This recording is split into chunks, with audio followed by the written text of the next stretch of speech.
This podcast is part of the Midwest Podcast Network. Find out more about our other shows and how to support our network at MidwestPodcastNetwork.com. Welcome to Gone to Texas, a podcast about AMC's Preacher. My name is Alex, and I have not read any of Ennis and Dillon's Preacher. And my name is Nick, and I have read all of Ennis and Dillon's Preacher. Today we will be discussing the Season 3 finale of the AMC series, titled The Light Above. While we will not be spoiling any of the comic, and by extension any future plot lines of the show, we will be discussing the details of the series through Season 3, Episode 10, so pause this and go catch up before you listen to the rest of the episode. You already know where to find us, but I'll just say G2TPodcast.com has links to our Twitter and our Facebook and our email and all that good stuff. Please go check that out. The letter G, number 2, letter T podcast.com.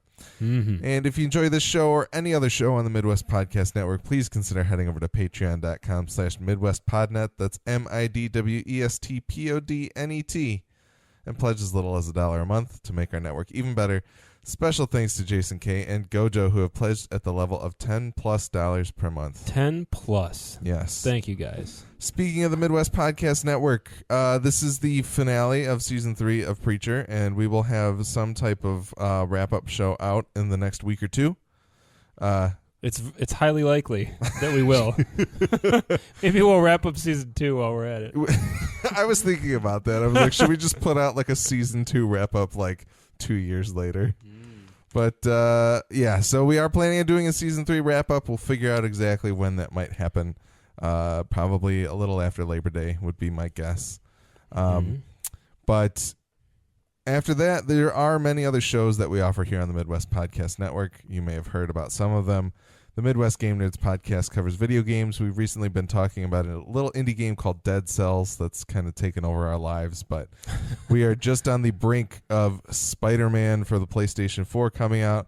There's a DLC pack for Destiny that is dropping in the next week or two. Sure. You've got, all your big games are coming out in the next couple months here, so we are ready to get slammed with good new releases to talk about over at the Midwest Game Nerds podcast. So check that out at MidwestGameNerds.com. We also have a show about Westworld. I don't know if everybody has caught it yet, or maybe you were waiting until all the season was out before you could go check it out. We do have a show called Westworld FM. That's at westworld.fm. We recap every episode just like we do with Preacher. Things are a little different over there because the show's structured differently without any commercials. So go check that out too. I brought up last week or 2 weeks ago that The Alienist will be getting a sequel series earlier this year. We did the Alienist recap about the 10 episodes. I think it was 10. I think it was 10 episodes of FX's The Alienist, adapted from a book by a man named Caleb Carr, one of Nick's great literary loves. Caleb Carr or The Alienist. Yeah, both books in the series. Yeah. Sure. So the Alienist verse. Yes. So we talked about that. It was supposed to be a limited series, but FX came out a week or two ago, and we're like, hey, guess what? You wanted it. Here it is. We're going to do the Angel of Death. Angel's Darkness, excuse me. Not Sydney from Preacher, but the Angel of Darkness. So, yeah, that's going to be coming out at some point in the future. There's not a whole lot of information out there. We will likely be coming back to recap Season 2, hopefully, at some point. We kind of have to. Yeah, I think so. I think it's it is predetermined for us. But go catch up on Season 1 first. Check that out at thealienist.tv. And then, of course, our friends over at Horror Movie Yearbook talk about horror movies and try to contextualize them in the year that they come out in. That's kind of what a normal episode is like. They talk about things anywhere from the Mark Wahlberg hit Fear all the way to things that are coming out this year in terms of stuff like It and Get Out and all those good horror movies that have been out over the past. I think they've gone as far back as the 50s. I think they've been in the 50s. Yeah. So last week we did a commentary episode of Dead Alive, one of Peter Jackson's early films. You may know him from Lord of the Rings and The Hobbit, or The Frighteners and King Kong and The Lovely Bones. But yeah, it was fun. It's cool. It's a nice little commentary. You should check it out. I was on it because they need my technical expertise to record a commentary in a way that makes sense. But Yeah, so all of that is out there. That's at horrormovieyearbook.com. But of course, you can go to MidwestPodcastNetwork.com, check out all of our shows, and feel free to go follow Midwest Pod or MidPodnet on Twitter, MidPodnet on Twitter. POD? Yes, the band POD. No, that is the Twitter account for the network. And of course, if there's anything new coming out, we'll talk about it on there. So there's also a Midwest Podcast Network Facebook, where we will also be talking about new things that we might do. But anyway, enough of a commercial for our podcast network. It's time we get down. Now for a word from our sponsor. Yes. Quick. Hey, I have a question, Alex. Yeah, Nick. How much money do you have to pledge to be able to participate in our Discord? So if you want to talk to us in our Discord, have us at your fingertips at any moment of the day. You can @ me, and I will immediately respond to you. That's actually pretty true. You have to pledge as little as $5 a month. Only on $5 on our Patreon, and it's a great place to not only come and talk to people that listen to the shows that you listen to, but also talk with them about TV they're watching, or comics that they're reading, or video games that they're playing, or movies they want to see. All that good stuff. There's a pretty healthy community of people in there, but we're always looking to grow it. I was thinking about that this morning. I was thinking, obviously, by all means, pledge $10 or more, but yes, at least do $5, because that's a cup of coffee. It's really. A cup of coffee. That's one less cup of coffee, or 5 Slurpees if you're Alex, and you get to participate in this wonderful forum of like-minded people and golden-voiced hosts whose voice you can't take advantage of in the Discord, but you can read our text in our voice, and I think they kind of translate the same way. But I think it's awesome, and we. It was mostly just us in there for a minute, all the admins of the various shows, and now there's a couple people in there, and organic conversations have just kind of sparked out of nowhere, and it's really cool to watch the listeners of our shows now carry on their own conversations between each other, even without us involved. It must be how Flynn felt, right? Yeah. Things are just happening. I think so, It's beautiful. And these are the isomorphic algorithms that we wanted to see. Maybe they're not real. But anyway, I think it's really cool. And then somebody was like, "Hey, enough of a conversation about comic books got rolling. Where we're like, let's create a comic book channel." And then a TV one got rolling because we have a lot of really dedicated TV watchers that listen to our stuff. And I think we should probably just make a channel for you at this point to post cool articles, because he keeps sending us really relevant stuff. I was actually thinking of we don't have a music one. And we have made so many music references in this podcast, like Preacher specifically, that I was like, it might be worth opening one up to just kind of throw out suggestions and things that are relevant or that sort of thing. Cause for sure, a few episodes ago, listening to that yeah, day. Exactly. Or what did certain scenes remind you of? Or even actually, was it last week where we said if you were going to recut certain scenes to certain songs, what would you choose? Yeah, even that would be a good place to throw those in. But anyway, absolutely. It's I think it's fantastic, and I've been so busy lately that I haven't been able to participate as much as I wanted to. But it's really cool that there's all this conversation always going on. Yeah, it's a great little way for everybody to kind of come together and talk. And I guess just to put it in perspective here, $5 a month is, as Nick said, one coffee on one day of that month. But we sit here and think about this podcast alone. I think all of these episodes are 55 to an hour and a half long, and that means we're giving you at least 10 but more than 10 hours of content that you can listen to, and I think for me at least $5 isn't that much for that type of output or for what you're going to get out of it. So we this is a labor of love for us. You can look at our Patreon and see how much money we're making a month. It's about $50 something. And that's spread across all of the shows that I just talked about and all of the people that are working. And it's not like I'm handing out pennies to people. Alex has a stack of gold bars in the corner that I'm going to help transfer into my car when we're done here. Yes. But we're using that money to try and do more with our network. And we'd really appreciate it if you could contribute a little bit. So, and for $5 a month, you get that bonus of talking to us on the Discord. So please check it out, consider it at least, and even if you want to wait for hopefully the next season of Preacher, if there is one, or when the Angel of Darkness comes out, or whatever it is, Just know that it's out there. Yeah, there have been, I guess after we do our season recap episode, Alex and I will be on a bit, Alex is still on the Game Nerds pretty much weekly, so I will be on a bit of a hiatus, and I'm going to travel. Yes. Travel the world. I'm actually not. That would be awesome. Maybe I will. I don't know. But I will be waiting for either a new season of Preacher or Westworld or The Alienist to come back. Alienist is probably likely the soonest.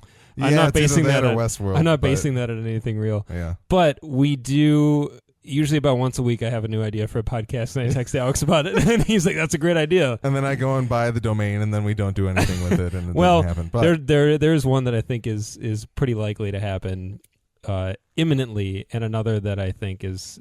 It has an expiration date on it, so if we're going to do it, we have to do it soon.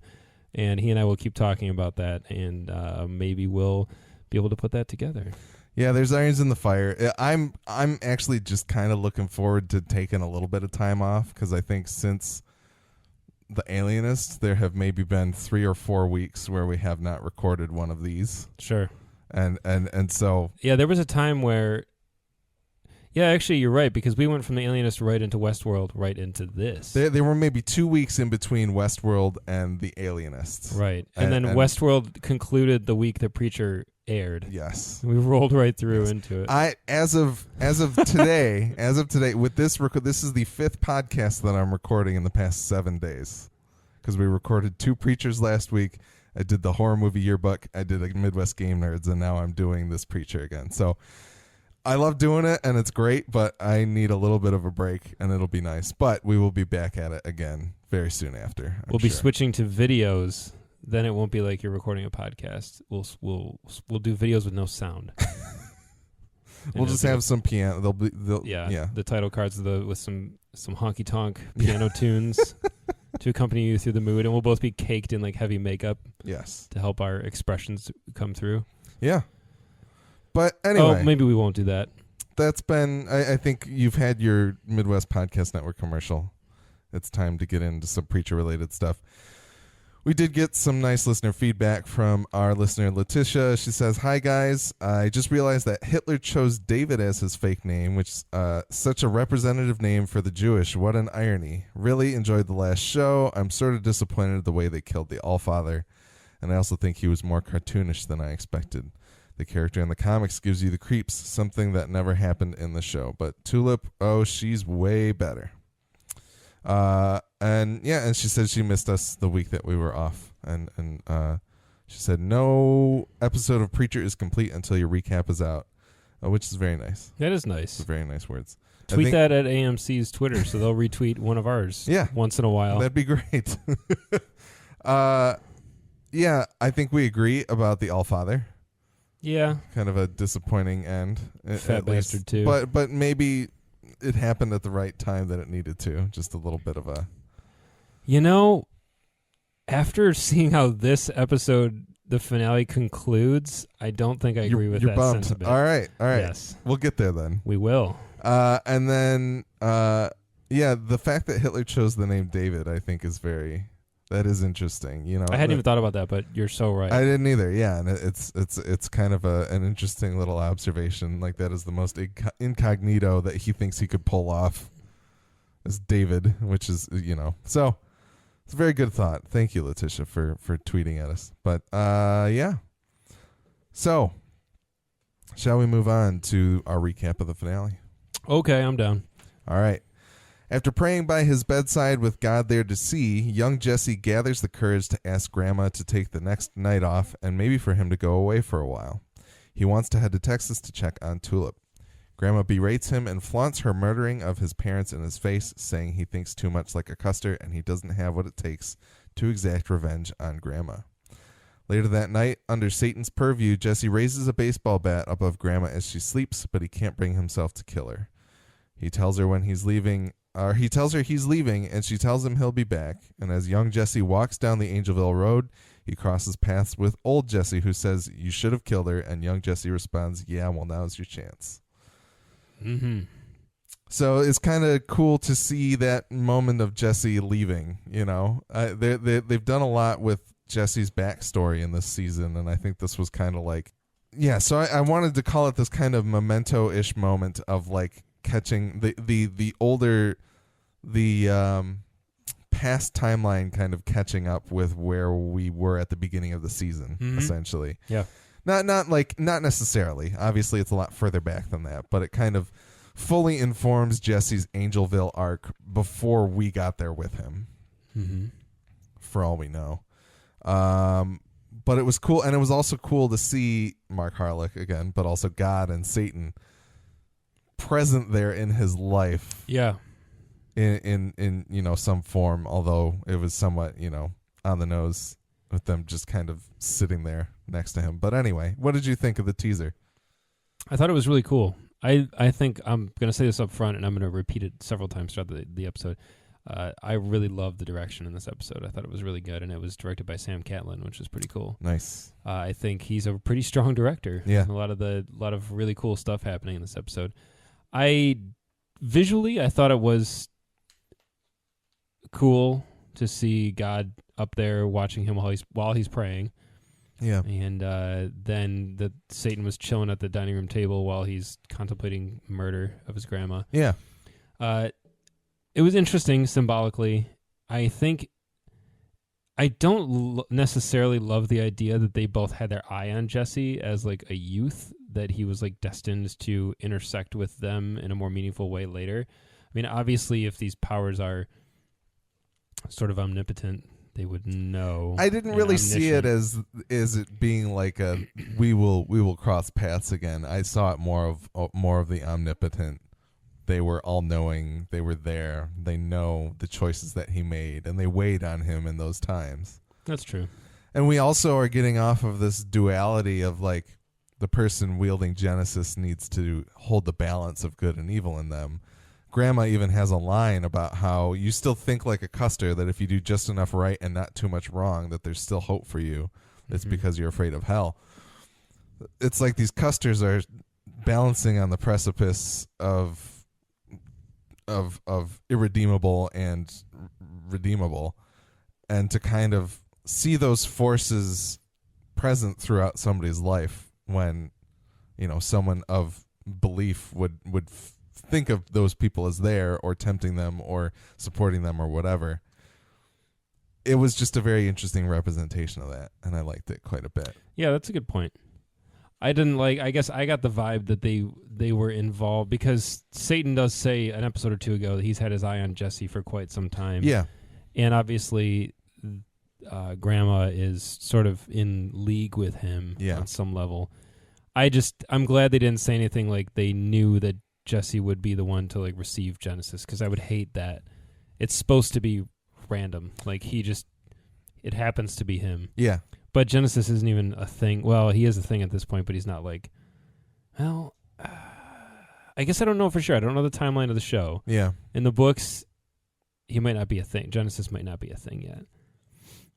Or if it is, I think in the books it's explained that Genesis was created and like hidden away, and like God didn't know about it or something. Yeah. When God finds out, it's one of the things that makes him go like, all right, I'm out. Yeah. Like, that's it. I can't handle this. But I do think that Genesis was born a long time ago.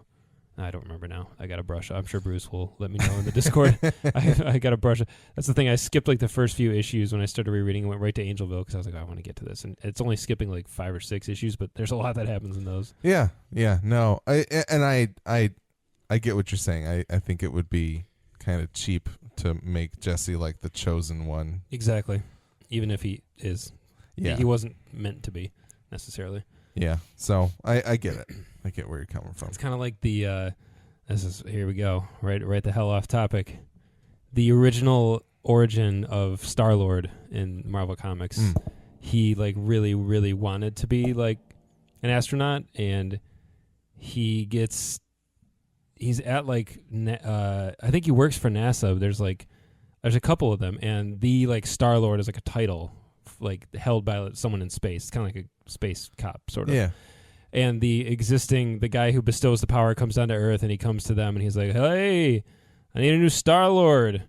And Peter Quill's like, "Yo, I'm your guy." And he's like, "No, you're not. You're not good enough." And he like tells the other guy, he's like, there's like some strapping Steve Rogers type, and he's like, "You are the Star-Lord," and this guy's like, "Sweet," and he's like, "Here's your gear. I'll meet you tomorrow morning to take you to space to be Star-Lord," and he's like, "Okay," and Peter Quill ends up like stealing the shit and like jumping in and basically being like, "Yo, it's me," and he ends up like kind of stealing the title, and he wasn't supposed to be, but he kind of has to then earn his way Step into it. into the role. Yeah, exactly. I always thought it was such a great origin because I was Yeah. like, man, he wasn't meant to be at all, and he's like, he just wanted it so bad and disobeyed the rules of the cosmos people that determine who gets to be. I always thought that was just a great It's like origin. somebody's stealing the Green Lantern ring or something. Sort of, yeah, like jumping in the way of it and be like, nope, mine. Anyway, so there you go. There's one totally off topic that belongs in the comics discussion of our Discord, which you can participate in for $5 a month. I liked the kind of, so we see this flashback stuff in black and white, but I liked kind of the blending of color on the road. Yeah, it was really cool in that overhead shot, how like young Jesse's was like sort of like a gradient, Yeah, like just kind of wiping by. I thought it was really slick. yeah. Like that's what I mean. Lots of little stuff like that in this episode that was really cool. There's more to come. I took notes this week. Good. I went to take notes and I was like, oh, the last time I took notes was episode 7. Whoopsie. 8 and 9 was that was our That's busy. true. It was a bit of a marathon. So, yeah, I don't know if there's any other thoughts here.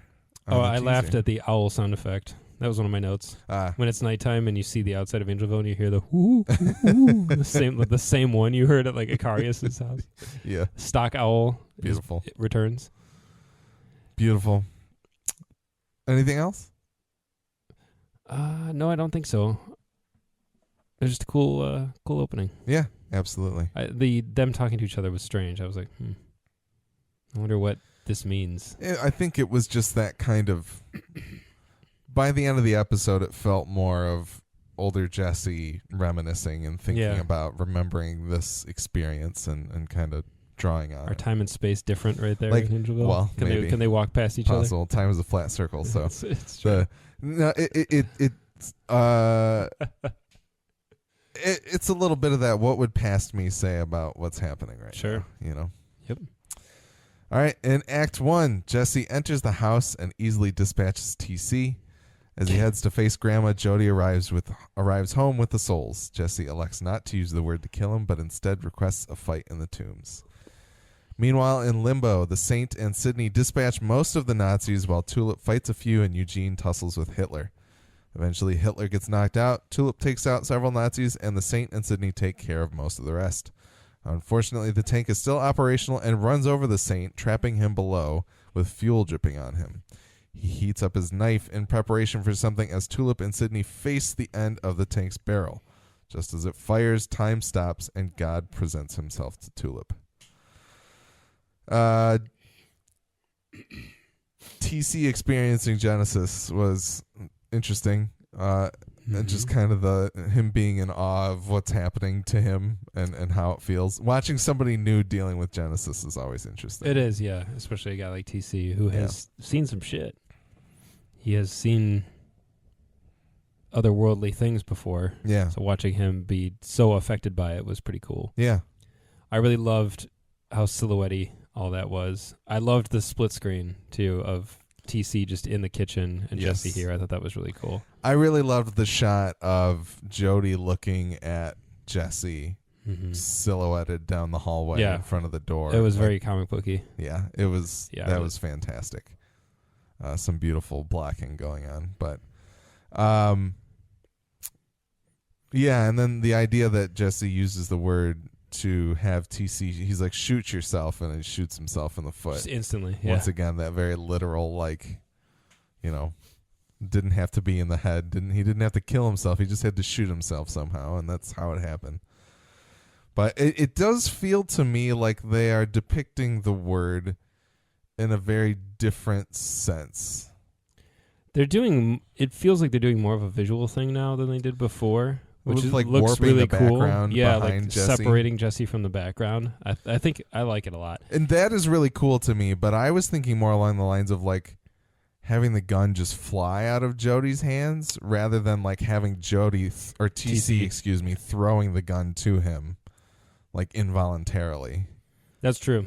And it might be like a very minor difference. And when he said maybe, get back, he like flies back. Yes, yeah, that type of stuff. But I think they've kind of played wishy-washy with that in previous seasons too, so it's not like surprising. Could to it me. just be that he's just experiencing this extra surge because he's at full strength again? Him and Genesis are like, It's possible. Genesis back in the is just saddle. like, all right, I'm Yeah. not neutered anymore. Let's get this done. exactly, yeah. Maybe, yeah. Who knows? But and yeah, what did you think about Jesse electing the tombs with Jody? You know, rather than using the word to kill Jody, Made perfect sense. Yeah, he sees fit to actually face Jody on the level that Yeah. they've been testing each other on previously. Yeah, I would have liked more. Like, I would have liked a moment or two more of him and Jody when he was younger. Yeah. Like Jody beating the crap out of him and him getting thrown into the coffin more than once, because that's kind of an important thing in the book, is that you do know that Jody is pretty much the reason Jesse is so tough, Yeah. at least physically, and the reason he can fight so well is because he was having to defend himself from Jody for like a long time. It's Although hard for me to tell if that comes across just because of our discussions and us talking about it, or if I felt like the show, like I think it can be read in the show pretty easily, There's a lot. but I'm glad you said it that way, or you phrased it that way, because I was wondering actually on my way here. I was like thinking about things I wanted spelled out a little bit more.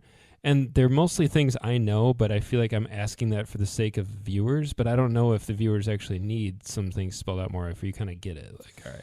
it's a little hard for me to say, being this close to like you having read it, and the discussions that we have kind of give me those little bits of things to hang on to. Sure. But I think a lot of it's there. I mean, the first thing they do when they get back from like getting the transpoil for Tulip Is fight. fight, yeah, and they always seem to be at this kind of the way that they dispense, and even TC dispenses violence, the way they all dispense violence on each other with no regard to it is just kind of it indicates that it's like woven deep into their relationships. Yeah. So I think it's there.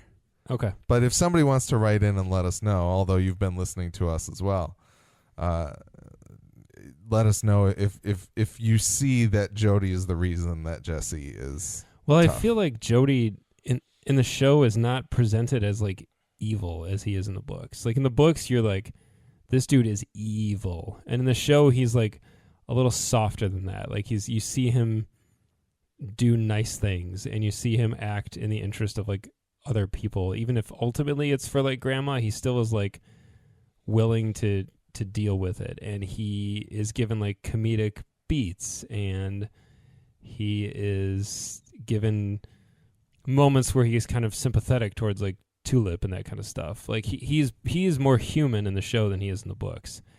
And from a personal perspective, I don't like it as much in the show, because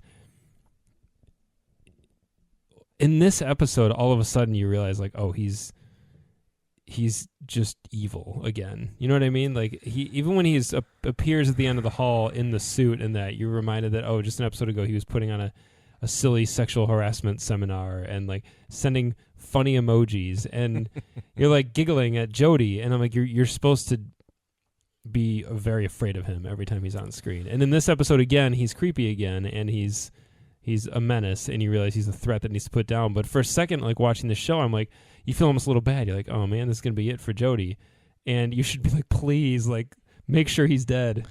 I don't feel like I felt bad for Jody at all. Okay, that's good. I don't feel as though Jody felt all that sympathetic. Like, yeah, there were times where he was going along with the team for grandma, but Jody to me felt like, I don't know. I just think that from the moment we see him in this season, you do get that like, I guess I remember saying in our first episode this season, I was kind of surprised at how Jody received Jesse, because he gives him a hug when he's like, you know, covered in alligator guts or whatever. But I didn't really feel like I thought Jesse wanted that hug, and I also like, immediately after their fight was like, okay, Jody's ready to just kill Jesse because he's not strong enough to take him on. So I think Don't get me wrong, Jody starts off perfect. For like the first episode or two of this season, I was like, they nailed it. And then in the middle there, he just kind of gets lost. I feel like he's just not, he doesn't have the, he should be like Satan of Killer's light. Like he should be that level of like, oh God, look out. He is the one that goes and kills like all of the Boyds though, you know? Like I think the bits and pieces are there, but I think you're right. Like there are certainly episodes where it feels like, what the hell is Jody doing? Why is he over there grinding up more crocodiles or something? Yeah, making more chum. Yeah, like swamp consomme. I agree that he disappears, but I don't, and I could totally see him being even more evil and just more of a force to be reckoned with in the comics. But I feel like that was kind of here. I think I got that. Okay. I think I did. That's good. So not to like diminish what you're saying at all, because I think it's totally valid. And if you as a comic book viewer or comic book reader feel that way, that's important. But I wanna say that I was sad when TC in this episode. I was not sad about Jody at all.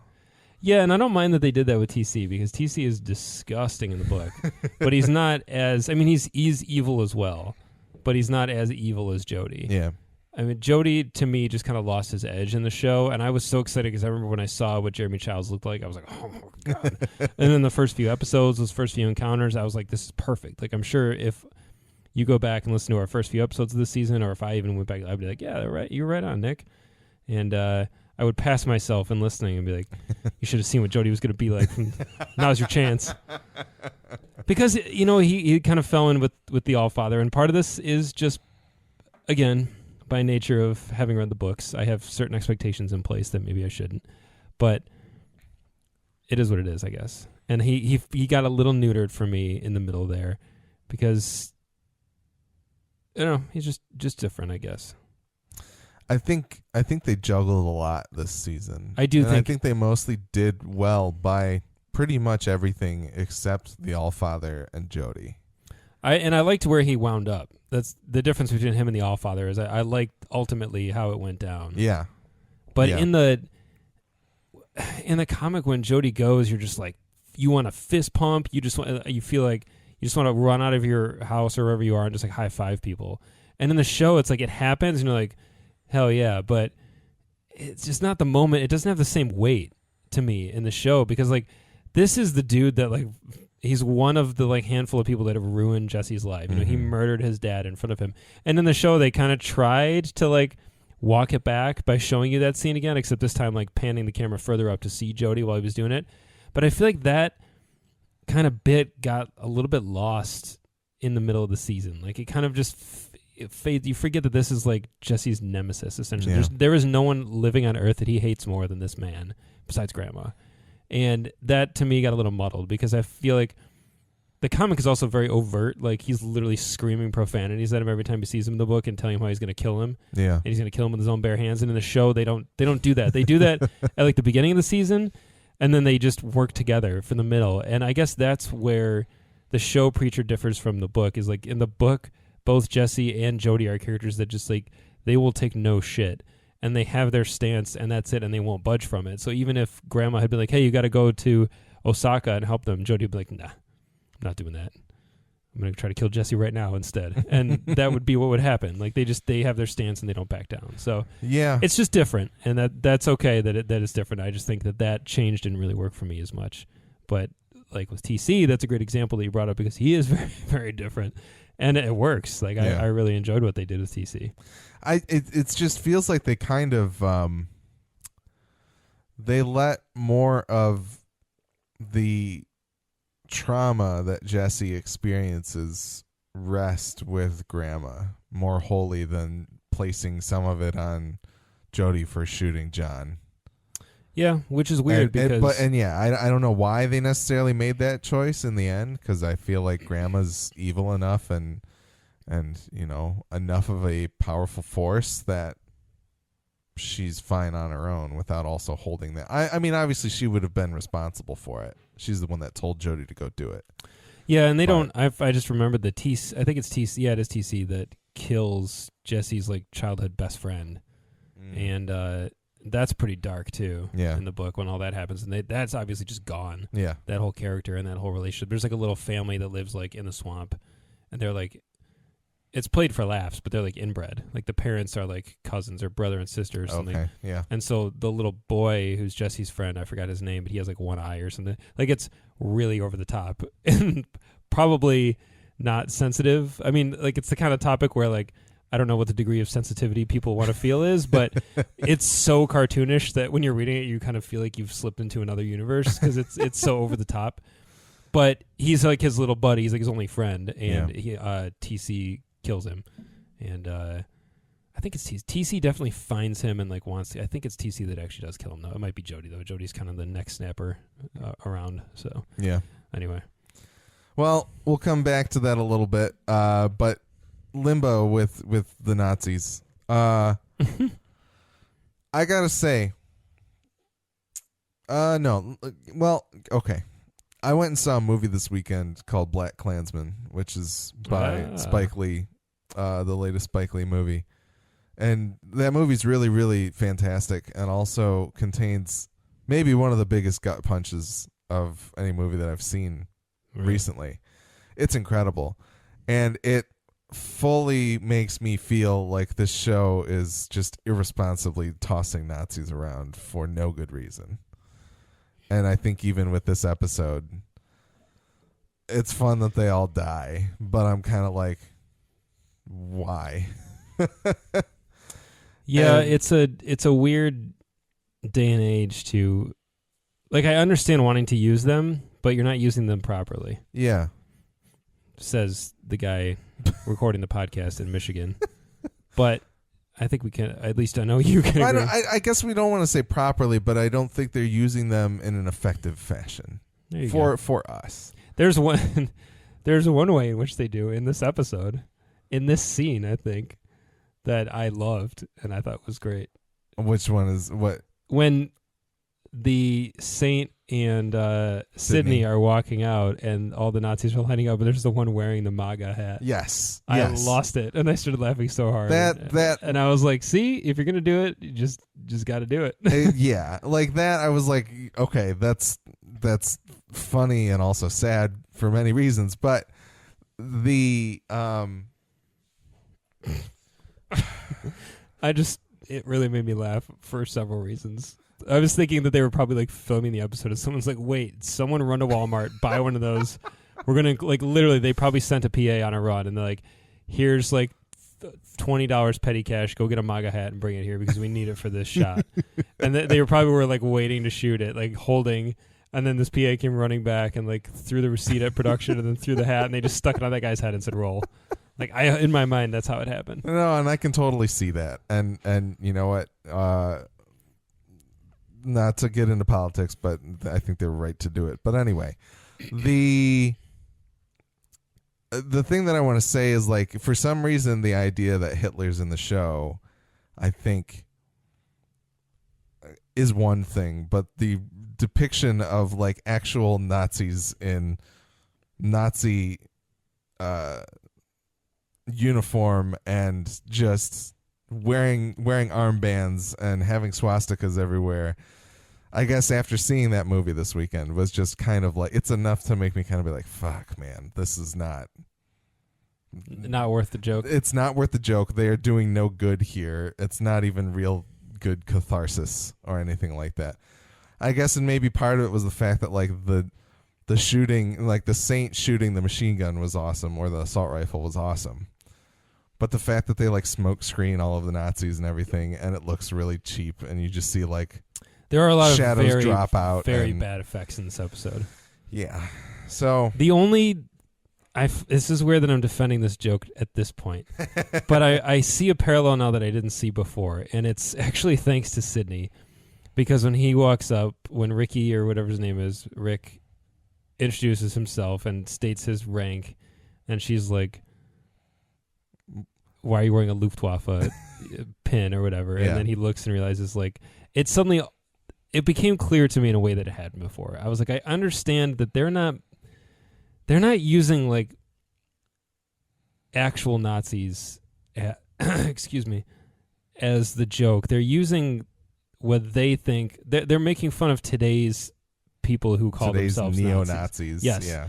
Because, and it's not to say that, like, they are hoping, like, oh, you can't be taken seriously, because obviously their hate groups are a serious problem and they're very real.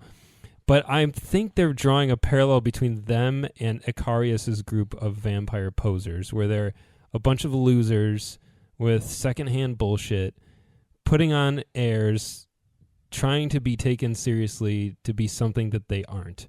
Because I think that the thesis these guys have is that the people who are walking around in the streets of our major cities here in the U.S., waving flags and saying that they're like these neo-Nazi groups, they don't hold a candle to the real giant force of evil that swept across Europe, 70 years ago. They cannot be taken that seriously.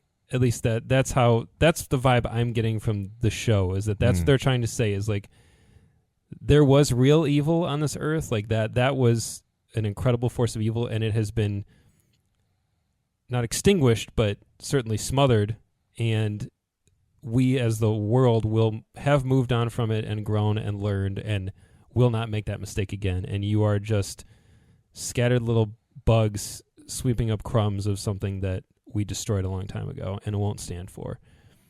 It's kind of how it feels to me, that they're basically equating them to those guys in Mrs. Rosen's basement.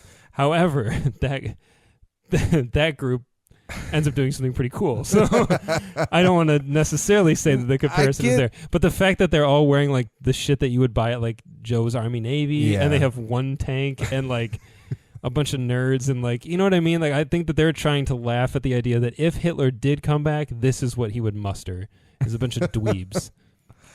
I guess I get that, but I'm not saying it's right. No. But one of the things that struck me about Black Klansman is I walk out of that movie feeling like things are almost worse than they were in a lot of ways. In the days of, the movie takes place in the 70s or so, and the KKK is obviously a big force in the movie. But, like, by the time you finish out that movie, I think you realize that there are things that happened last year that are way more horrible than what you thought was possible in 2018. Because we're supposed to know better by now. Yes. By now, yes. we are... It's insane because, everyone I know, everyone I interact with on a day-to-day basis, all my friends, family, coworkers, whatever, is better than that, right? Yeah, like, exactly. We surround ourselves with people that are better than that, but people that bad are everywhere. Yeah. And I feel like this is a weird topic because at least I know from some of our other shows that a lot of our listener base are international. Like, it seems like, or at least a lot of the people that we interact with are outside of the United States. So these problems must seem extra bizarre if you're not living here. I mean, I guess I don't know who it's more surreal for. The people who live here and this is our daily news. Here's an example. I was out of the country like 2 weeks ago, and I was watching their news, and it was amazing because their news was talking about how stupid our news is. And then, like, other shit that, like, is so, like, I watched a whole, like, 15-minute segment about, like, oh man, we need to take a second look at our air purity bills. Make sure that all the legislation that's going through is in the best interest of our air quality here. And I was like, I texted my wife. I was like, the news here is incredible. I was like, because it makes me want to keep watching, and it makes me want to learn something and, like, talk to somebody about it later. And here we are so exhausted and bullshit just browbeaten by this ceaseless rain of stupidity every day, in and out, nonstop, and it's just, it's exhausting living here right now. Yeah, which is terrible. And the thing is, of everyone, I have it pretty easy. Like, I fully recognize that as a white male in my early 30s, like, I'm okay. Yeah, and it's really a shame for so many people that live here. Like it just, even when we were on our honeymoon earlier this year, we met a lot of people from other countries, and they were asking us about the political climate in the U.S. And I was like, I mean, a lot of minorities and other ethnic groups like that are like worried again, like afraid, like they were in the early to mid 2000s. Yeah. Which was also a terrible time when you had all these people that were like afraid for their lives, and like that wasn't really like that was real. And now it feels kind of like that again. A lot of people that are just concerned and on edge that weren't on edge for a good 8 years there. Yeah. So, I don't know. You're listening to Gone to Texas, show about AMC's Anyway, Preacher. yeah, I think we've said a lot of our piece. I'm about really the glad that Nazi you stuff. I'm really glad that you drew that that you brought that experience into this episode, though, because I think that you're right. That is something that kind of needs to be said. Like, I think the joke must work for those guys because they're doing it, and I'm going to be very curious to see if they say anything, if there's going to ever be any Q&As or like anything. There may already be where somebody's like, yo, why? Yeah. And see what they say and what their rationale for it is. But like I said, in this episode, the joke kind of worked for me a little bit more. I kind of started to see it. I was like, this is what we've been building towards, is like, and I should have seen it anyway because he was working at a sandwich shop and he's got the Circuit Works dude as like his right-hand man. And like, you're just angry and you're not right and you're acting out a fantasy. And I equated it then, suddenly I realized, I was like, oh, they're acting like the vampire. I thought of Cassidy saying you guys are a bunch of posers, because that's kind of what I thought. I was waiting for Hitler to say that, but he's into it. He's like, yes, he's as delusional as they are. He's like, this is it. We're doing it. No. Yeah. But as far as the actual scene goes, cool action. I liked Tulip just throwing it down to the bus. That was a really cool setting. I liked the sideways bus as like a fight sequence. It must have been a nightmare to shoot. Oh, it cannot have been fun to move the camera in that space. It was really cool, though. I really, really enjoyed that whole sequence. Yeah. Except I didn't like anything that was going on outside of it. I was like, oh, this sucks. Like, the animation was sucked. Very rough. I didn't care. The only good thing about it is watching the Saint with an assault rifle, but even with like an MP40. Yeah. Circa Rise of the Triad. That was the gun in that game. Yeah, it was funny watching him walk around with like vintage German weaponry. Like he had a knife, I think. It was like a German knife.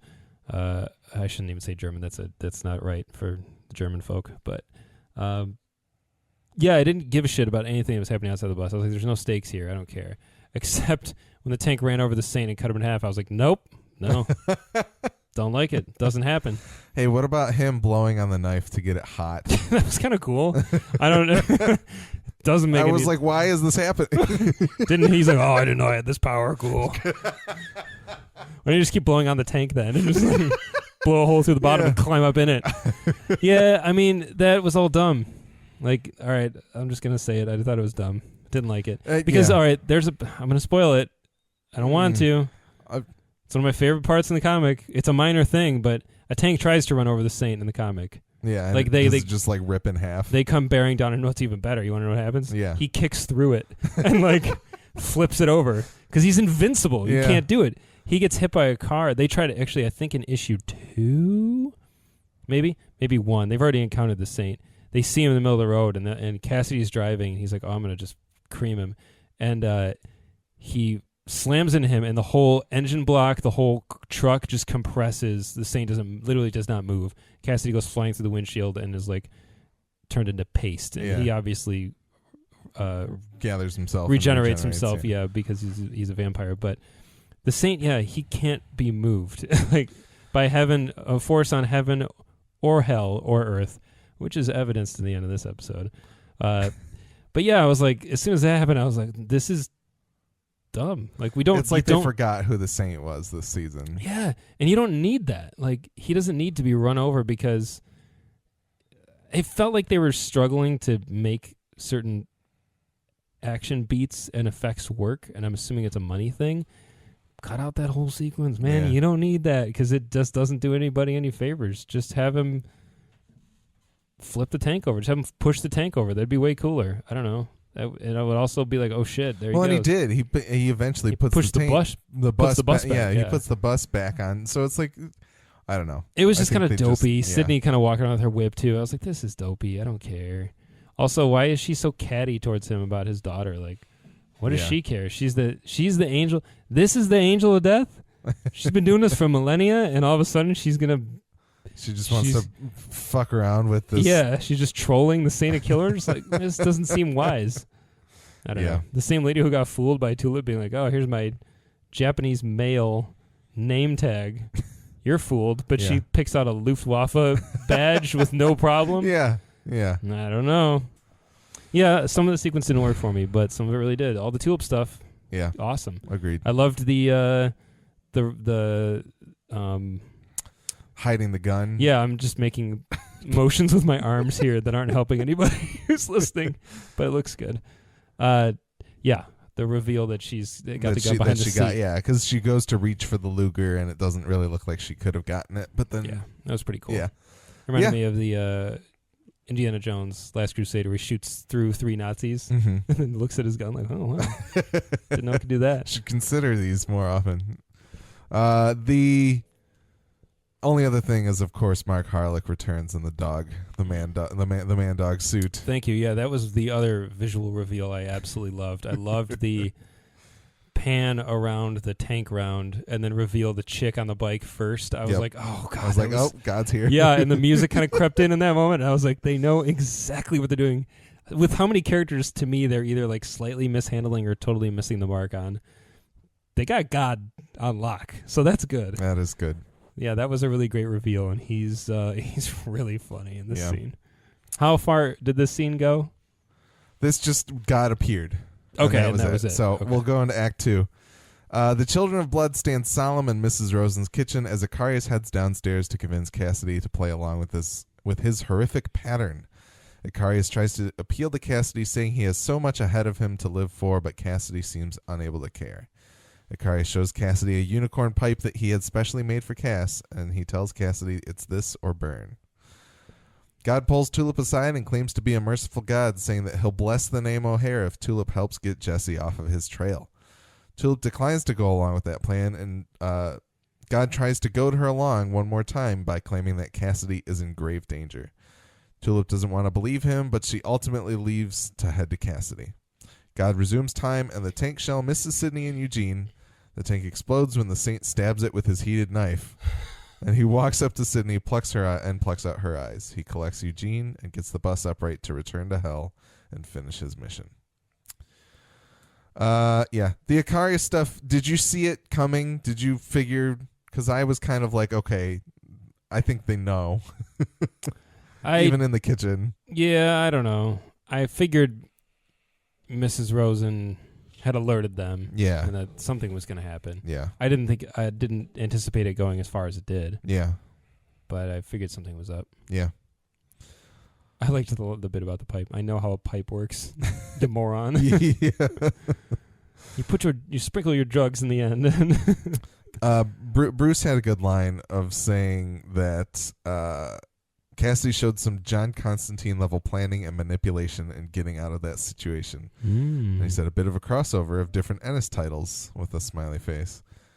And he said also Icarius' general attitude reminded me a bit of the King of the Vampires from Ennis's Hellblazer run as well, in that he's a bit more explicitly supernatural but still full of himself and overdramatic. Yeah, I don't know. I was just kind of bored with the Icarius stuff in this one. Oh, really? Because I saw it coming mostly Okay. until Hoover shows up, of course. We'll get to Hoover, though. Yes, we will. Yeah, that's fair. I liked it because I just am enjoying Joe Gilgan's performance so much. That's true.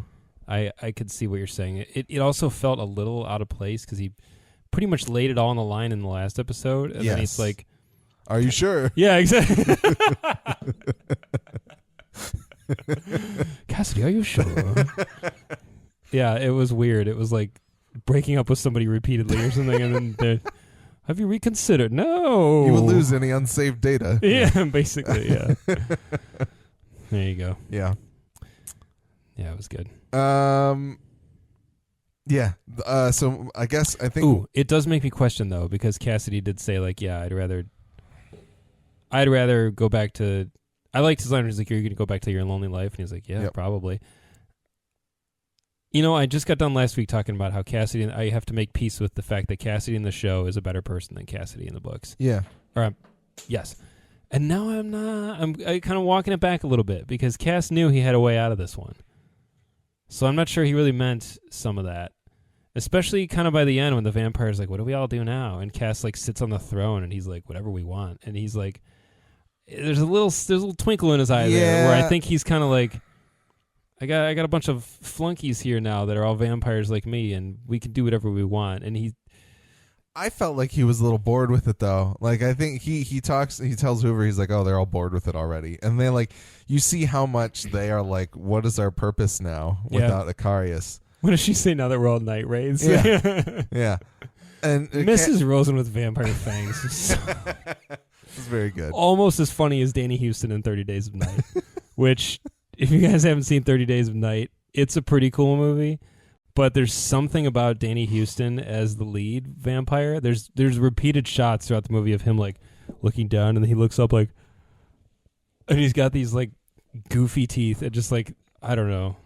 For some reason. Danny Houston is the sax man from American Horror Story, correct? Okay. Yeah. I get my Houstons mixed up sometimes. What other Houstons are you getting mixed up with? Is he Angelica? the wife in his sister? In The Life Aquatic? No. There's also God, what's the son? I want to see Danny Houston with like her haircut and like her wig to see if big round hat with the No, his son, Jack Houston. Is that his son? I think so. It probably is. Or is it her son? It's probably his son. I don't know. They're all related somehow. Yeah, they're brother and sister, Danny and Angelica. But I think Jack is somebody's son. Probably. But anyway. Because they're the kids of John Huston. Also, sometime actor, mostly director. Anyway, 30 Days of Night is funny. You can Google it, just like 30 Days of Night, Danny Houston. You'll probably find the exact picture I'm talking about. It's just kind of funny. I don't know why I think it's funny, but Danny Houston to me, because Danny Houston's like he can play a great villain, but like even in Wonder Woman, I was like, this is dorky. Yeah, he can't pull this off, but he's really good in a lot of other stuff. He's great in American Horror Story. He's in Children of Men. He's I think he's Clive Owen's brother, or some relation. Anyway. Danny Houston, I like Danny Houston a lot, but in 30 Days of Night, it's kind of funny. Yeah.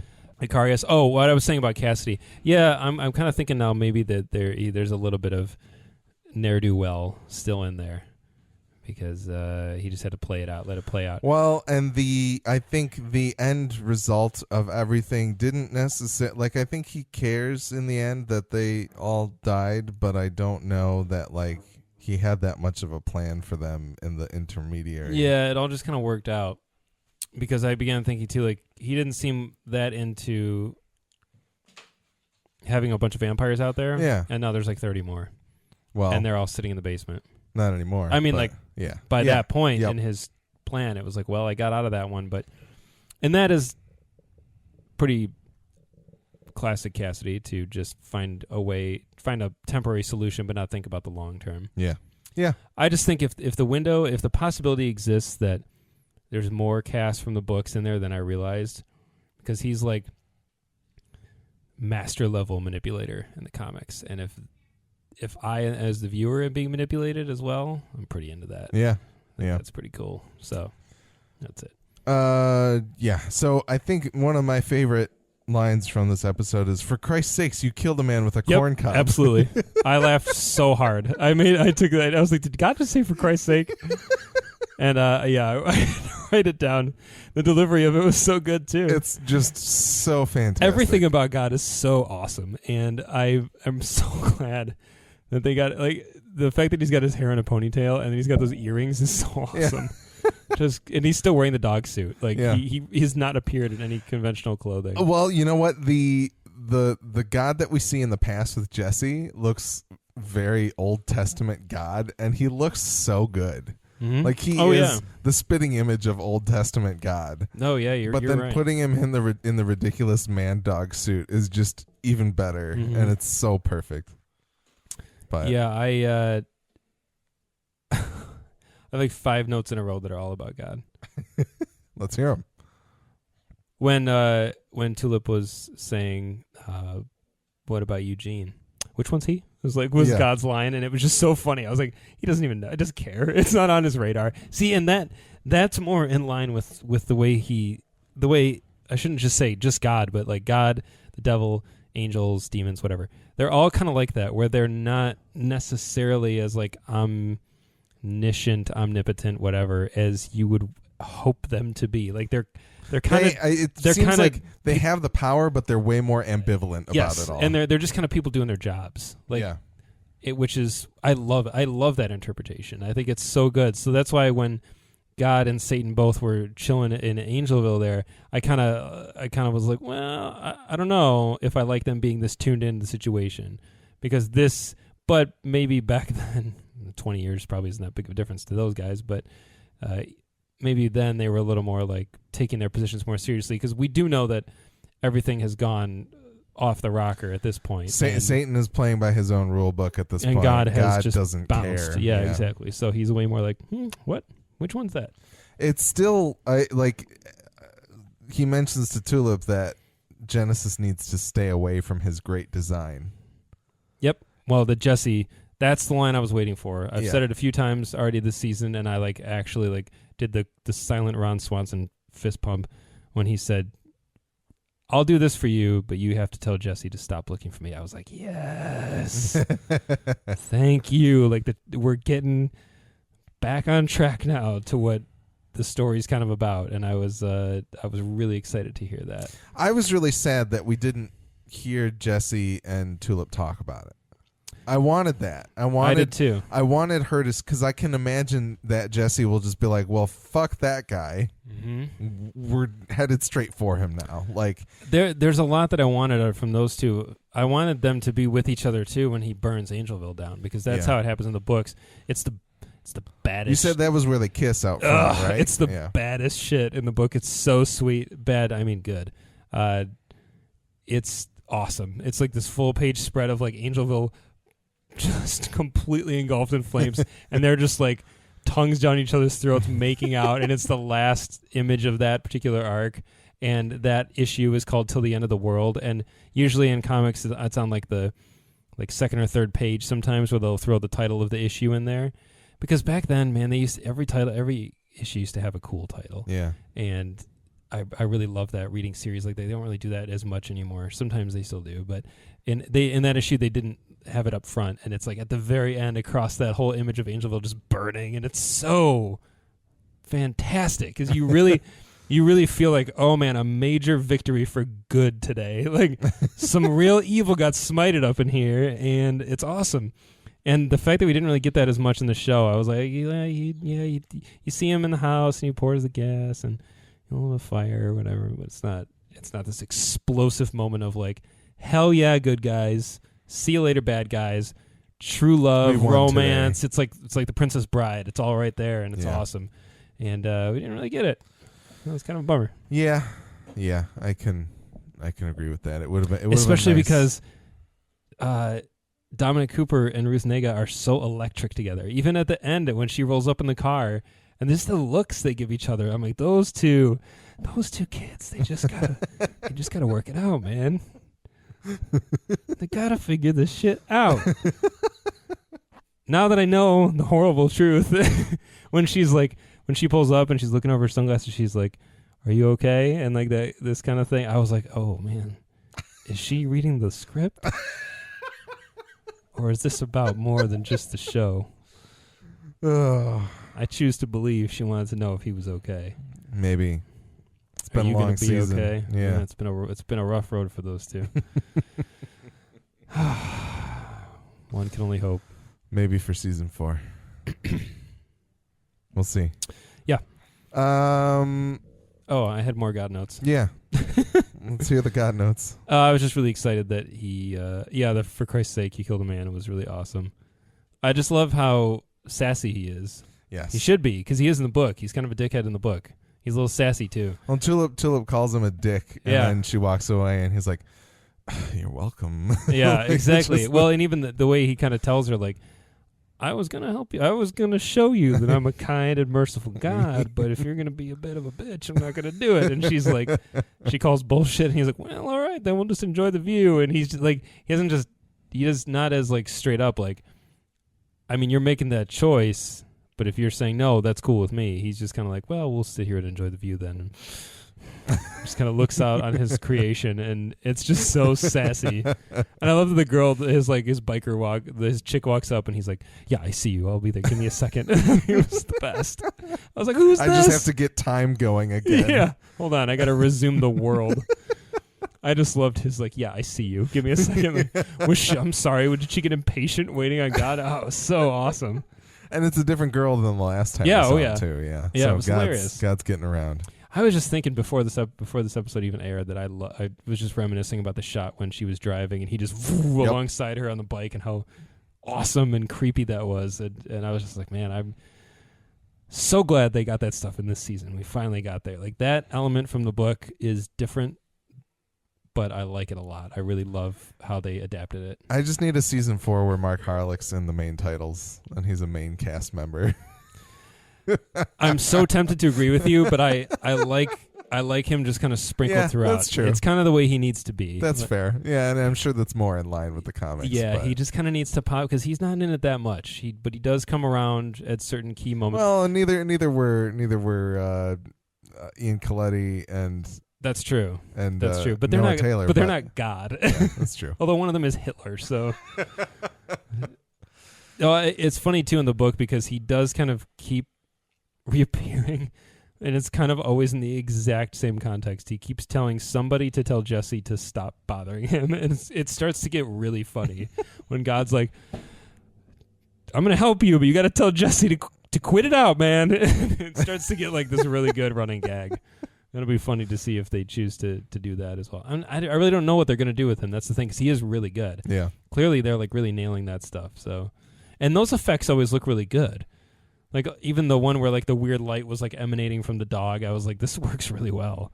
And the effects in this, I mean, there's a lot of bad ones. I think I don't know. I think they just wanted to show more of a battle than they could. Yeah, probably. Classic Pitfall. Yeah. All right. Yeah, I don't know if there's anything else. Tulip leaves from that point, and the Saint gets the bus going. He plucks out Sydney's eyes, which is fine. Sure. Whatever. I do like the woman who plays her. I think she's good. Yeah, I think so too. I just don't really. They're not doing much with it. No. Yeah. All right, Act 3. Icarius lets Cassidy down from the pool table, and they share a drink of Cassidy's quote-unquote coolant. They decide to celebrate Cassidy's repentance with a blood ceremony, and Mrs. Rosen volunteers. Cassidy convinces Icarius to have them both bite her simultaneously, and as Icarius goes to bite Mrs. Rosen, he notices she has bite marks already. He wonders what's going on and looks around the room. The children of blood swarm Icarius, and they get him affixed to the table. Mrs. Rosen announces she called 87 of the flown children, and none of them responded. And Icarius asks Cassidy what's next and if he'll go back to his loveless and lonely existence. Cassidy responds, well, yeah, probably, but first dinner time, and the children feast on Icarius. We've already talked about that a bit. Yeah. Maybe we'll pause there before we get to the tomb fight, I guess, because I think that'll be a little bit, we've talked about that a little bit too. But any thoughts on Icarius at this point? What about his death? How did you feel about his death? It's fine. Yeah. I really enjoyed Icarius for the time that he had in this season, but I think it was fine. He didn't overstay his welcome once again. Yep. So that was good. But yeah, the plan of it all to me never felt surprising, I guess. It's just the thing that I'm a little disappointed with. Yeah, I could agree. So I didn't have a lot invested in that storyline, so it didn't bother me as much. But yeah, I could see like, oh wow. Yeah. Well, and it just felt so much of like Icarius is much more powerful than Cassidy, and Cassidy knows that, and so like for it to come out to be this battle of wits where the wool is over Icarius's eyes the whole time, like I guess I maybe wanted him to be a little more formidable, and I wanted Cassidy to be a little more like, it's that hubris, man. Yeah, they got him. Yeah, that's fair. That's very fair. Hubris. All right. And then the second part of Act 3.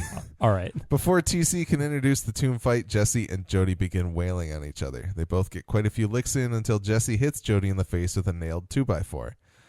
Jesse eventually drops the fuck communism lighter he got off of Jody, and Jody notices it. Jody got the lighter from John Custer the night that he killed him, and Jesse clearly remembers that night. Jesse uses a chain to best Jody and smashes his head on the wall repeatedly. As Jesse commands TC to get 2 cans of gasoline, Jody gets back up and says, "Proud of you, boy," and falls over dead. TC spreads the gasoline, and Jesse says it's time to go, but TC decides to remain behind. He knows Angelville was bad and all, but he's got nowhere else to go. TC wanting to always introduce the fight and say the motherless goat humpers line. Yep. It's quite good. And wearing the hat, of course. Fantastic. I thought it was a good fight. Once again, well choreographed for the most part. It didn't like... The ending was weird to me. With the chain? Yeah, I was watching it. The physics of it all? Yeah, I was watching it going, how is this working? Yeah. Well, in my brain at the end was kind of like, well, it's like... did we watch we watched The Drunken Master, right? On film, yeah.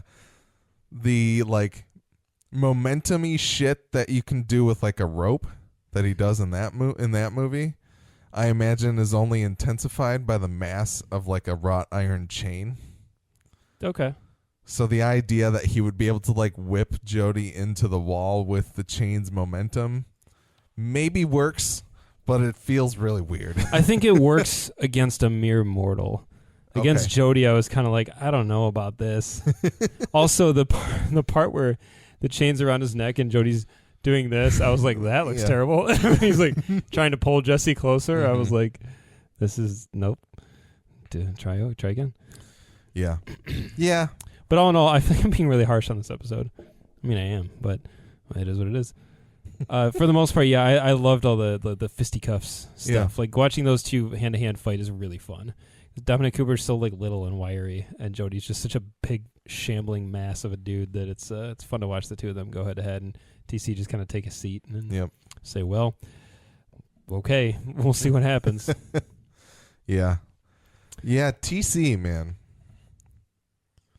goes out like a champ. He does go out like a champ, and it's so sad to me. Like, and I wasn't expecting that at all. At like the beginning of the season to be like, man, yeah, me neither. I'm bummed he's gonna be gone. I thought for sure that of the two, TC was gonna be the one where you're gonna be like, thank God, like kill it with fire and let's never look back, because he's so gross in the comics. Like, could not be more different. He is kind of weirdly lovable in the show, even though he's still a really nasty dude. But at least, I don't know, in the end there, he's kind of like, I know it was wicked and evil and wrong and all, but you got no I have nowhere else. Yeah, it's kind of sad. It is very sad. It's sad that he and Jody were both kind of turned into these things by Grandma. Mm-hmm. You still don't really understand the nature of their relationship, like who they are in relation to each other. They're just there. Yeah. Yeah, the Jesse getting the lighter back was really cool. I'm glad we got to flash back to the moment of his dad's death to kind of we get to kind of close that off now. We understand that Jesse has gotten revenge on Jody, but like I said, that moment should have been a lot bigger to me. It should have been a way bigger deal. It's strange to me there was no John Custer other than that in this season. Yeah, that's a great point, actually. I mean, even like I half expected John Wayne to appear next to him at the end of that moment and been like, yeah. Good job, give him partner. a silent thumbs up, or like hand him the Zippo and be like, "This, I believe this belongs to you," kind of thing. I actually, at the end of the episode, when he's in the pickup truck and the camera moves around him to reveal young Jesse, I thought for sure it was going to be John Wayne, or that he'd see him in the rear view, like standing in the road, kind of like sending him off. Like John Wayne will stay behind at Angelville to keep an eye on it and make sure that that nothing happens there. You know what I mean? Because that's kind of what got him through the coffin. I expected something there, and because there was no wrap up of that particular element, which I think is so badass, and I feel like I'm not alone in thinking that, but it's such a cool thing, and to just kind of isolate it to that one episode and just be it feels like a one-off when it should have been more than that. Yeah, well, it was a golden opportunity. Yeah, and the use of the hymn was so good. It was what's it called? I think it's called "I Gave My Life for Thee." That's the name of the hymn. That's how it started. That plays. Anyway. Yeah. Really good. Yeah. Feels like the first time they really used like actual hymnal in any, like they've used a lot of like source music, which is fine. It's all worked really well for the most part, or like original score. But it it really occurred to me in that scene. I was like, this is really, really, really effective. I almost said it's super effective, like a Pokemon in reference.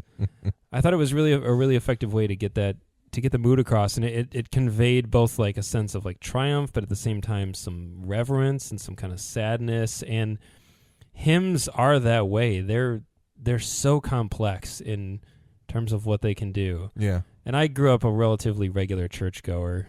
I have a lot of musical family, and my grandma's a choir director at our family church. It was my whole life.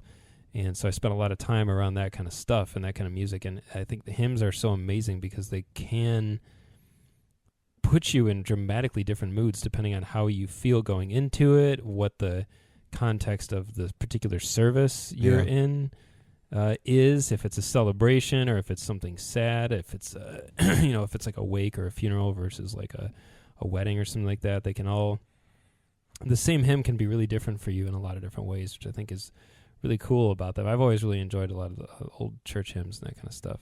So when it came in, I was really into it. I was like, this is really, really cool. I kind of want more of that from the show. Yeah, I mean, you would think for a show called Preacher that they'd get into that a little bit more, but they've kind of focused on being a little more wacky and pop culture-y and stuff like that. So we'll see. Maybe it'll I would seep like in. I like the, I kind of gave it this like, man, the metaphor's not coming to me.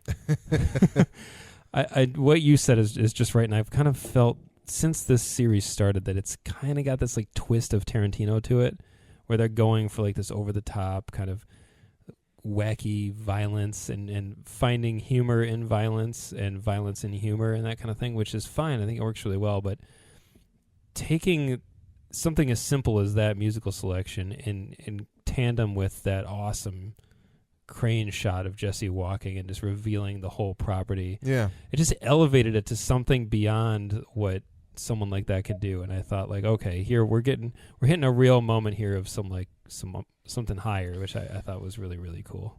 And I like, to me, and this is not informed by much other than my opinions of the people involved. It feels more like the Sam Catlin school of Breaking Bad that There he you came go. out of than Goldberg and Rogan. Like, we're gonna play up the Tarantino-ness of it, as you said. So Yeah, to take some raw materials like that and turn them into something, to turn even just a moment of an episode into something really special. Like, I wanted to go back and rewatch just that one sequence because I thought it was so good. it's not even. It's just kind of calling it like it is, rather than this like. For a show called Preacher, I feel like I often forget that Jesse's a preacher. Sure. You know, but to bring in that hymn and kind of display it that way, and also to just kind of use it in this depiction of his mission, I think it was really powerful. Yeah, and I'm sure if you sat down and read the lyrics to the hymn, it probably would have a lot of meaning too. Yeah, absolutely. I liked the particular version of it though too, just like a men's choir singing. Yeah. It was really, really effective.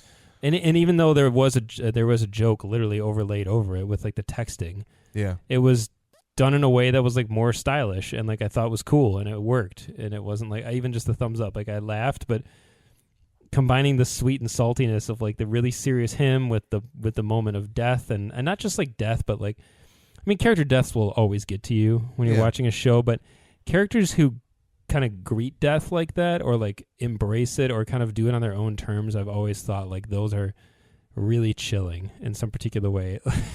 Man, like the movie The Grey. Have you seen The Grey? Yes. The Grey is like loaded with those. There's like 8 of them. It feels like characters that are like, I'm gonna go out on my own term. They have like these moments, and that movie, oh my god, I cannot recall like a more sobering theater experience than that movie, and a movie with such a mixed bag of reactions. The group I went and saw it with, we all left with like these wildly different outlooks after the movie, and I remember being like, man, I feel sad, because like it was scary first of all, but there's like a lot of characters in there who are just like, yeah, I'm gonna die and I've made my peace with it, and I'm just gonna like let it happen, or like I'm gonna face it. And like those kind of deaths are always the most impactful. Yeah. They're not always the saddest, but they always have a special kind of air around them. So TC kind of choosing to stay behind and be like, yeah, I'm going to go up in flames with Angelville. I was like, damn, this is like... And it was not something that I would have expected out of him, but it happening to me felt very natural. Mm-hmm. So that, I think, was maybe the biggest part of it for me. It was like, I didn't see that being TC's end. Like, I could have, TC's one of those guys where I'm like, he's going to have a heart attack having sex with a goat or something like that, and that's the way that he's going to die. But for him to, like, have that acceptance of his fate and to have it go down that way was not any... I didn't see that coming from miles away. Yeah, and for him to understand that there's nowhere in the real world for him. Yeah. I did like, too, that he asked Jesse, like he was prepared to be killed by Jesse. He's like, aren't you going to kill me? And he's like, no, man, I don't hate you that much. Yeah. I hate you, but not that much. Yeah. And then Jesse just kind of like, all right, it's what you want to do. Yeah. Yeah, it was great. It was one of my favorite sequences of the whole season. Yeah. It's definitely that one is gonna hang with me. I'm gonna remember that. Yeah. All right. Act 4. Jesse uses the word on Grandma to release himself from the debt and to release Tulip from her ties to Grandma. Grandma tries to convince him to leave her alive with all of the souls that Tulip, Jody, and Featherstone collected, but Jesse wants to kill Grandma. She reveals that she's made a new deal with the devil where if Jesse kills her, he will be the one that goes to hell. Jesse falters and decides to move on without officially killing Grandma, but he forces her to destroy the souls so she can't live much longer. As Jesse heads out of Angelville in Jody's truck, his younger self sits beside him and convinces him to return to Grandma and finish the job. He carries out his original plan and straps Grandma to her soul removal apparatus, and he relishes the sunlight in the foyer before picking up the gas can.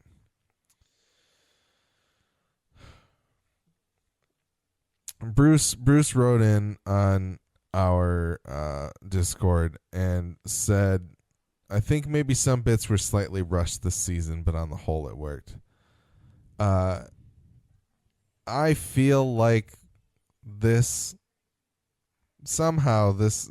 being Grandma's last scene felt a little rushed to me. It did not have the gravity to it that I was hoping it would. I agree.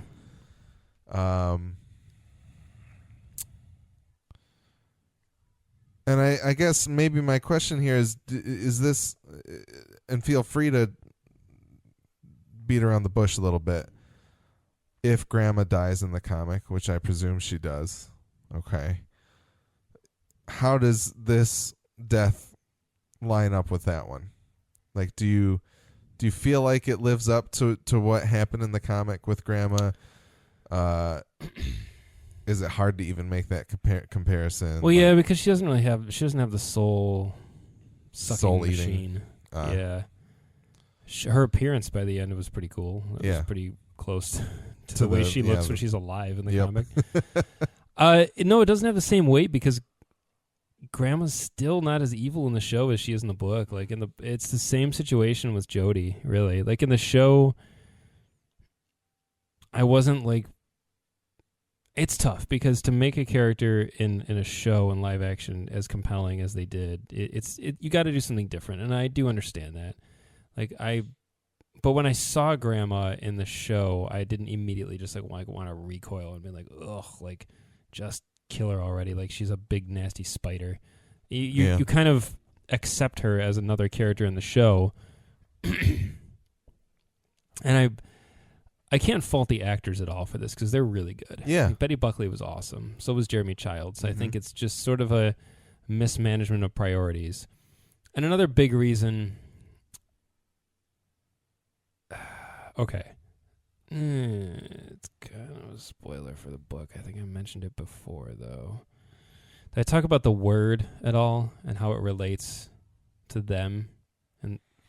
No, so you mentioned in our season wrap up that we should talk about some trait that they share, that TC and Jody and Grandma. Yeah, something about them. It's a. So I guess anybody who wants to,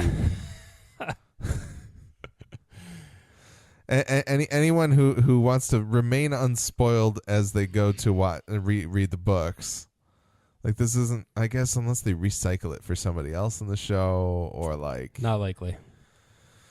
All right, we're gonna talk about a book spoiler. Skip ahead like 90 seconds. Skip ahead. Yeah, give it like 2 minutes, 3 minutes. Unless Alex tops. makes a big note that says Nick lied. Skip 8 minutes because he talked too much. Well, here, go ahead. All right, so when Jesse gets to Angelville, when he first sees Jody, he uses the word on him and it doesn't work. Okay. The word does not work on Jody, TC, or Grandma. And he tries using it on her when they first get to Angelville, when Jody and TC take him there. And she says, "Oh, Jen, the word, your power is not going to work on me. I have the Lord on my side." And she says that in the kind of a cryptic manner. But anyway, the word does not work on them initially. It does eventually. But I think that the show, by continuing to drag out this Jesse without Genesis thing for as long as they did, it kind of handicaps some of the threat you're able to give them, because when Jesse walks in and goes to use the word and it has no effect and they just grin at him and then Jody beats the shit out of him and is like, "Sorry, kid." It's so awesome. And you're like, oh my God, like his golden gun has no bullets right now. It cannot work on these people. What is he going to do? It raises the stakes so much. And by not having that element in the show, it kind of strips away some of the threat. But it did make it pretty awesome, though, when he does roll up. But, see, the impact would have been tenfold if he had been going the whole season without being able to use the word on them. And then all of a sudden, if it does work in the end, all of a sudden you're like, oh my God, yeah, here we go. Now they're going to get what's coming to him. So it was cool. Like Grandma's reaction when it happened was cool. It was not so different from TC's, where she like is immediately. I did love when he's like, "Say my debt is paid," and the thing immediately bursts into flames. I was like, oh, that was really cool. Like there were little things like that I really liked. But anyway, that's where I'll end that spoiler. I think I stayed within 90 seconds. I think so. Okay. I think you're okay. So anyway, but yeah, Grandma's just not as disgusting, as like loathsome in the show, I feel like, as in the book. And I think it's a lack. I think the big problem with this season for me, and this will be a small preview of my feelings in our wrap-up episode, and it's rare for me to ask this of a show, but I think we needed more flashbacks. It's not common that I find myself being, you know what I really want? More shit that already happened that doesn't have much of a bearing on this story. But in order to really fully realize the magnitude of the villains and completely like nail the victory of like the heroes winning, I think you needed a little bit more of actually seeing some of that stuff happen. And like even in season like 1 and 2, they did a better job of building up the coffin with like all the terrifying sound effects and that look in Jesse's eye when he would hear it and like flash back to it. And then it happens and it's like, yeah, here's the thing. And here he's going to be in it for a while and then he's going to get out and then the show will go on. But they built it up so well. And then by not showing him as a youth, like being tortured by these people, showing his mom trying to raise him and like living in a constant state of fear. And because in the book, they all live there together for a while. Him and John and his mom. When they're caught, when Jody and TC catch up with Christina. Yeah. When they catch up with her with John and Jesse, they don't know that she has a husband and a son, and they bring them all back to Angelville. And Grandma's like, you all will live here, and as long as you live here, I won't murder the two men, like Christina. But so they're like a three-way checkmate, basically. In order for them to all stay safe, they have to comply, basically. Yeah. And that's Jesse's childhood.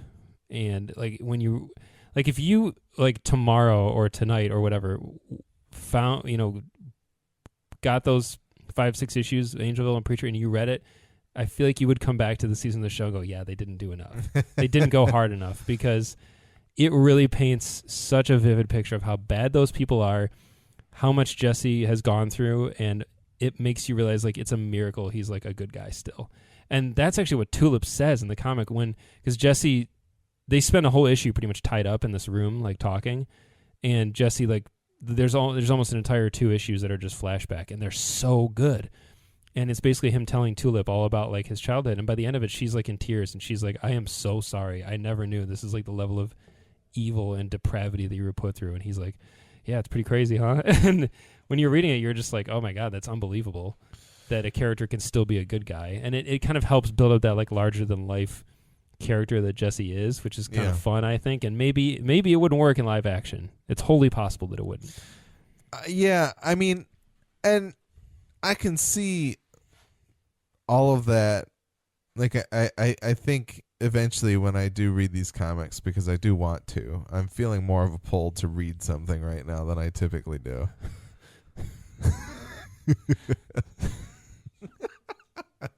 All right. But it how much pull is that? some. It soon. I think mainly for me is that I just wanted it to feel like, I don't know. I don't know if I just didn't quite feel the catharsis that Jesse should have had.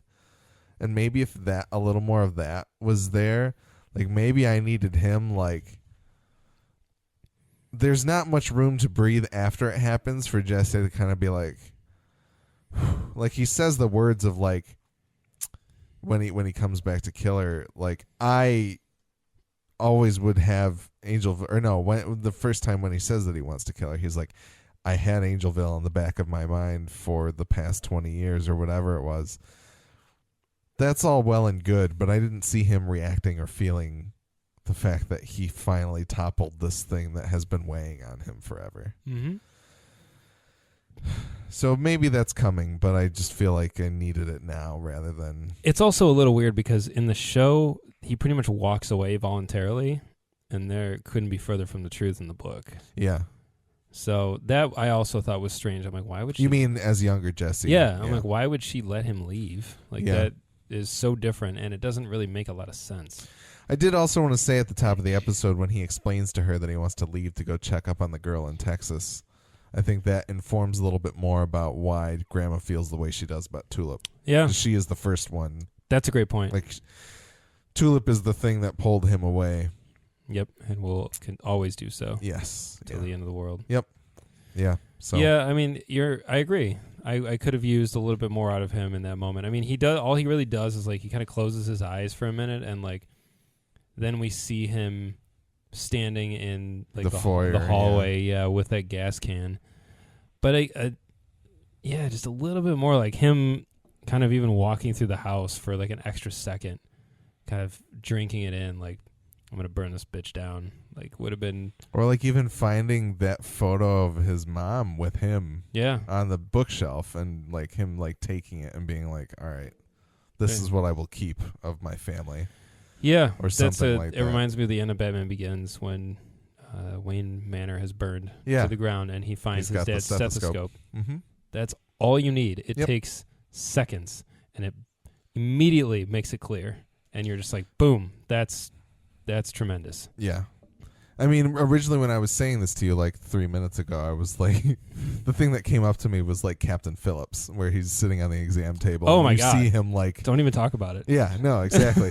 But that's not very Jesse. It's so good. It is really good. You're right. That's not very Jesse, but you want some sort of sign of release. Even if it's him just like sitting down in front of Angelville and like, I don't know, cracking a whiskey bottle and taking a swig and throwing it into the fire. Or if he like sat down on the step, took a drag of his smoke, and then threw it behind him and blew up the house or something like that. Like anything like that, just to kind of see him contemplating. Honestly, and another him would have done it. Yeah, would have been really good. True. The same one just comes back in.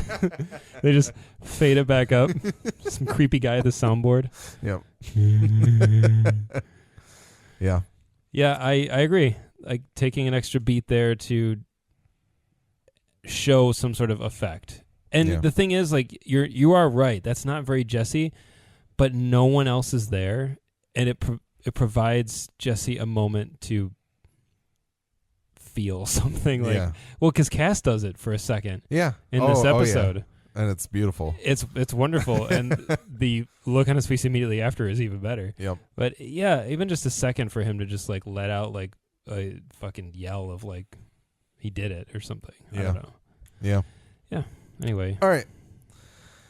Act 5. With Icarius dead, the Children of Blood are already bored and looking for a purpose that Cassidy can't give them himself.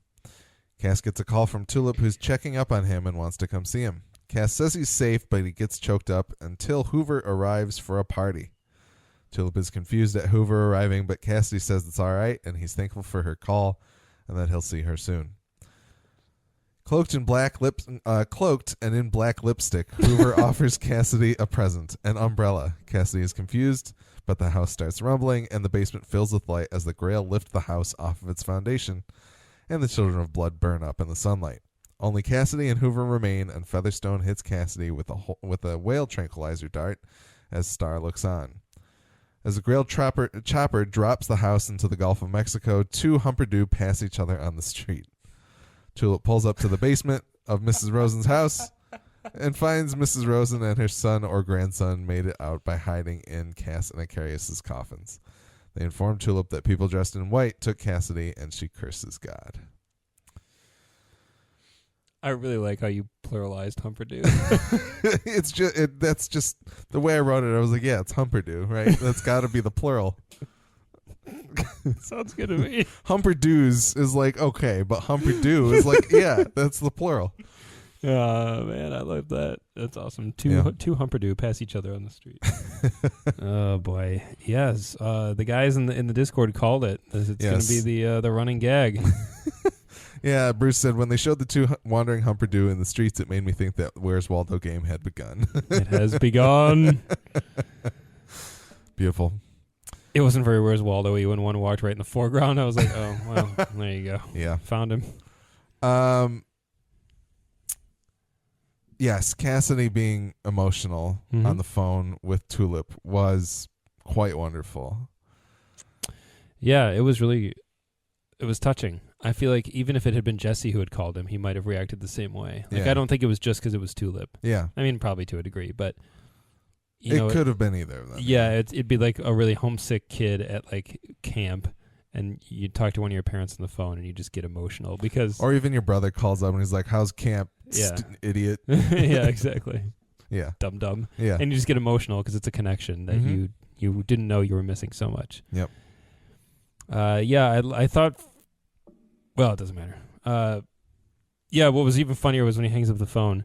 He has an extra moment of sadness, and he goes, and he puts on this face of like over the top, like I'm fine, and it just really made me laugh. It's there for like a split second, but it was so funny, and I was like, man, he is such a rock star.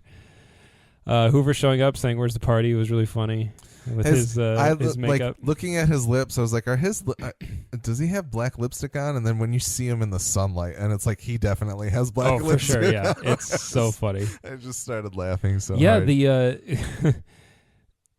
it's funny. I really like what they've done with the Grail, where like they act really inept and they screw up, but when they nail it, think about a plan for a minute. It was really effective. Yeah. Well, and it seemed a little bit like a sledgehammer doing the job of a scalpel, you know? It's the fact that we're going to lift this house up because it's filled with vampires is really great. It was awesome. But yeah. It was very Grail. And I loved seeing it, the helicopter in the distance, just the two helicopters flying away with the damn house. Yep. I was like, this is really good.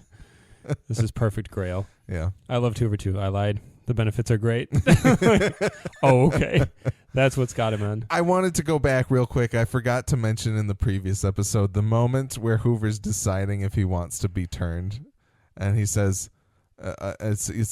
somebody says, I think he says. Like all sunlight? No. The moment where he's like, I can't die. My mother'd be mad. My mother, she'd be upset. Yeah. That was awesome. That was incredible. Sorry, I just wanted to go back. No, I'm glad you mentioned that. It was really funny. But my mother'd be upset. He's not worried about himself. His mother would be upset. Thinking of his mom at the moment that he's going to be a vampire. Sweetie. Yeah. Yeah, really the only complaint that I had about it, and it was something that I think Bruce brought up too, the like weird green screening that they did of like up above the basement when like Tulip is looking down in. Oh, yeah, that was terrible. It was really obviously like, ooh. Hey. But the weird thing is, once all the sunlight was coming in, I was like, man, were those wine bottle racks there the whole time? Because like the basement looked really awesome after the house was taken away. I was like, this is a sweet basement, and I didn't realize how sweet it was. Icarius's lair. Yeah, there were just these wine racks that like went up a full like story, and I don't know. Let's go back and look at it. It's interesting. It worked. Yeah, but the actual shot of Cassidy hiding in the umbrella was pretty cool. Yes, yeah. As things are. That was really good. That type of like, we want to show this action from a very limited perspective. Like they found a way in which their limitations of budget or whatever it was, worked for them. Absolutely. No, that worked great. Whereas the earlier fight with Sidney pulling limbs off and shadows dropping out of the smoke the way it did, like it looked like a Newgrounds Flash animation. Yeah, that's actually a great way to put it. Like that's exactly. Man, Newgrounds. Yeah. But yeah. So no, it was a good sequence. Any other thoughts about that stuff? It's pretty straightforward. Mrs. the Rosens surviving was pretty good. I enjoyed that. Yeah, I was glad that the Rosens got away. Do we know if he's her son or her grandson? Do you know? I don't. I would guess grandson. It feels like a grandma. It feels like it, but I also thing. feel like he could be like 30 and she's like maybe 80. That'd put her in grandma territory. Yeah, that's true. All right. That makes sense. Okay. But, yeah. All right. Then finally, Act 6 here. Eugene pleads with Satan and lets him know that even though he's a bad person, it's never too late to change that. Satan backhands him and the saint and gives the saint his weapons. Satan asks the saint for the name of the preacher that the saint wants to kill, and the saint reveals that it's Jesse, which fits in nicely with Satan's plans. As Satan is about to let the saint go, the saint asks if the crows who attacked his family were his idea, and Satan says he was in the room, but ultimately it was God who did it. The saint pulls his gun on Satan and kills him, causing little imps to fly out of his head. The saint realizes Eugene was right and that he wasn't meant to be in hell, so he takes him and goes to leave. Hitler tries to join him, but is rebuffed, and however, he takes a look at the contracts on Satan's desk and realizes he's right where he needs to be. Sidney falls into line and offers him a plum cake as he sits down at Satan's desk. Let's pause there for a second. Are you as dismayed as I am that Hitler made it out of this season alive? Yes. And now he's the king of hell? Yeah. Yeah, that's all I want to say about it. I feel like there's a world where we could just never cut to hell again. That's the idea. Like, in the book, this happens. The saint kills Satan with his guns, and it's awesome. And then you don't go back to hell. Like, you stay on Earth where the damn story is. Yeah. So, I mean, hopefully that is the case. But who knows? Yeah. And then, yeah, I don't know. That's all we need to say about it. Unless, I don't know, the saint killing Satan. It was great. Yeah, so it was, I think it worked well. Do you think Satan's totally dead? Yeah. Yeah. I mean, he better be. Yeah. That's the thing, those guns, the Saint of Killer's guns, there's no coming back from that. No. So, that happens in the book, and it's even more hilarious and awesome. Like, it just happens. Satan's not really a character. You're just in hell, and you just see the Saint of Killer kills him, and you're like, oh my God. So, God has left, and Satan is dead, and the Saint of Killer's killed him. Beautiful. That's a good way to raise the stakes again on the guy who got run over by the tank like a wimp. Killed the Prince of Darkness with one round. Well, and I guess we didn't talk about that. The fact that he just stands up after he blows the tank up is pretty good. Yeah. But the fact that he was stopped by the tank at all was really dumb. Yes. So. Shouldn't have happened. With his superheated knife. Yeah. The timeline is weird because if Satan and God were still on speaking terms when the saint was made into the Saint of Killers, essentially. That was in 18 something. Yeah. Seems like old Lucifer fell from heaven a little while before that to me. Unless the bodies got together and said we're going to make this. But it's not really. It doesn't make any sense. I don't really understand how it would work, but I got the impression that it was the devil and God are forging plans for something rather than, before the devil fell. I'm sure that's the case, but it's weird. Yeah. Something maybe to pay attention to. Seems like Eugene's on track now, kind of. To be angry at Jesse? Yeah. You are correct. Got there 3 seasons later.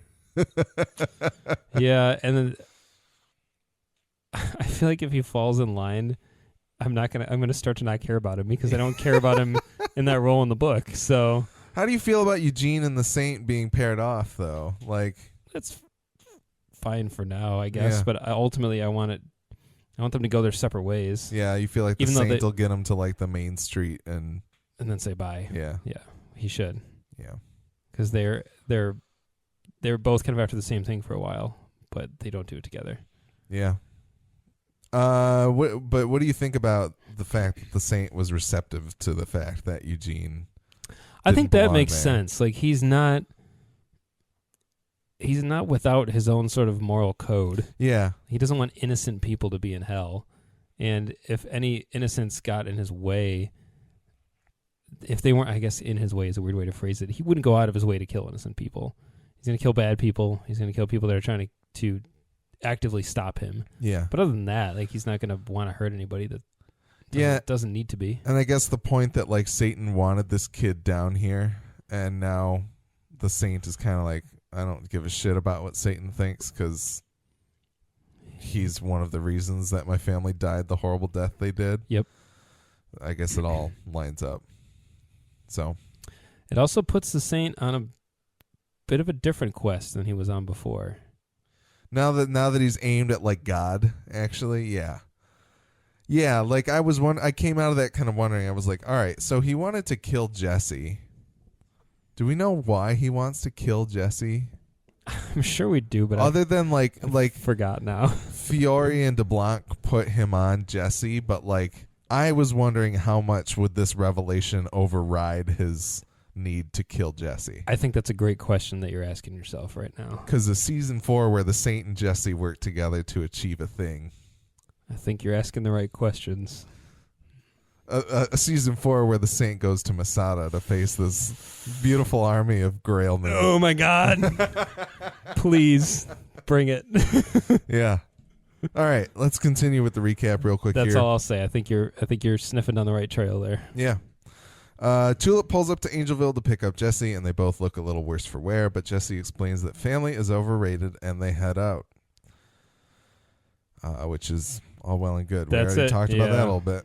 Sure did. But then the final little bit here, we cut to Cassidy at the bottom of a cell in Masada with a winged creature chained above him. Star stands with Hoover and explains his favorite torturer from Bensonhurst is flying in. Hoover knows that it's Frankie Toscani.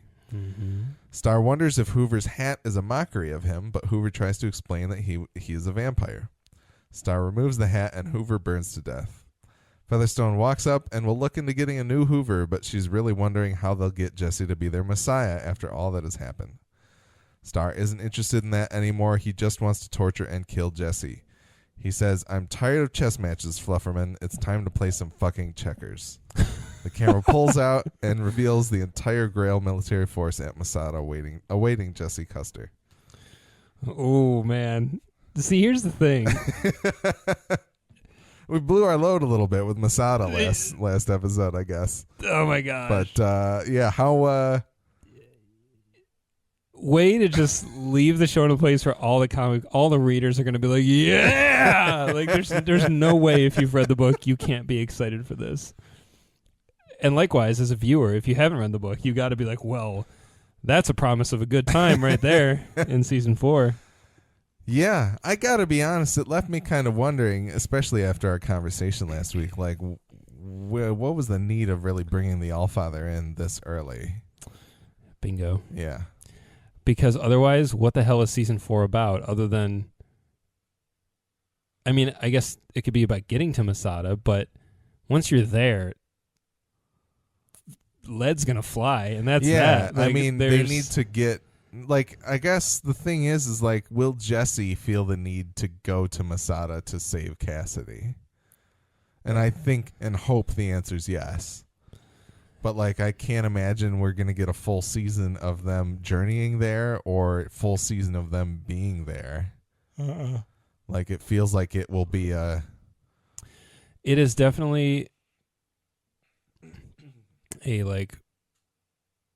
It's tough because it's an awesome place to end a season, but unless season 4 is going to be 6 episodes, it doesn't make a lot of sense. Like, it's kind of like a second half of the season kind of thing. Like, if this season had been like first half Angelville, second half Masada, or like kind of concurrently, which is actually not so far off from how it happens in the book, it would have been really cool.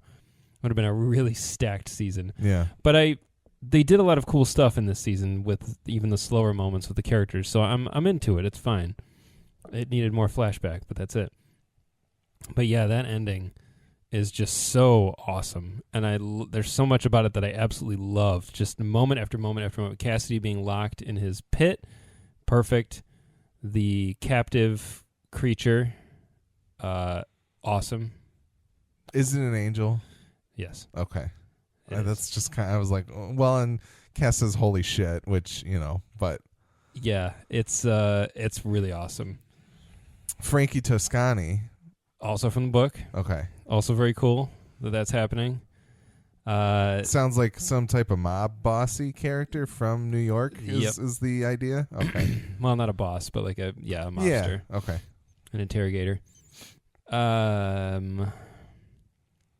love what does he call her? Flufferman? Yeah. I like that she's basically Dwight from The Office, where like she thinks she's in on it, and then she's not. She's the assistant too. Yes, assistant to the head of Samson unit. Yeah, because she's like, "Very good, sir. We'll get him here, and he'll be our messiah or whatever." And then he's like, "No, I don't want him to be my messiah anymore." Like she's one step behind, which is funny. I'm not convinced Hoover's dead. He's probably dead. Yeah. But I kind of don't think he is. It's a bummer if he is. Yeah. He's been so good. The thing is, I don't want vampire Hoover running around all the time. Like, I'm going to miss just regular Hoover. Well, I mean, we've put the idea of cloning people in the Grail's hands. That's the fact that the joke was we need another Hoover. If it is literally another Hoover, okay. It's probably going to be. I'm good. Yeah. And that's fine. Yeah. It'll be kind of sad to be like, oh, it's not the OG Hoover, but he'll think he is, and that's fine. Yeah. Yeah. It could open up the potential for like a room full of Hoovers later, which would be glorious. Mm-hmm. But yeah, he's just so good. Malcolm is. Barrett's so good, and I feel like he's got to be kind of a fan favorite that there's no way that they would just... Plus, there are things Hoover needs to do still. Like Hoover's throughout the book, so... But he is missing for quite some time, and the reason why is one of the most horrifying things in all of the Preacher book. So it's nothing I can elaborate on. Divulge as of yet. Yeah, he's there. He's there for quite a bit. Yeah, I thought it was an awesome ending sequence. The finale itself, I think the problem is with the show in general, and you pointed out with one very particular plot point, you actually, as a viewer, don't know if there's enough drive for Jesse to travel to Masada to save Cassidy, and that's a problem. Yeah. Because he should be 100%, yeah, I'm coming and hell's coming with me.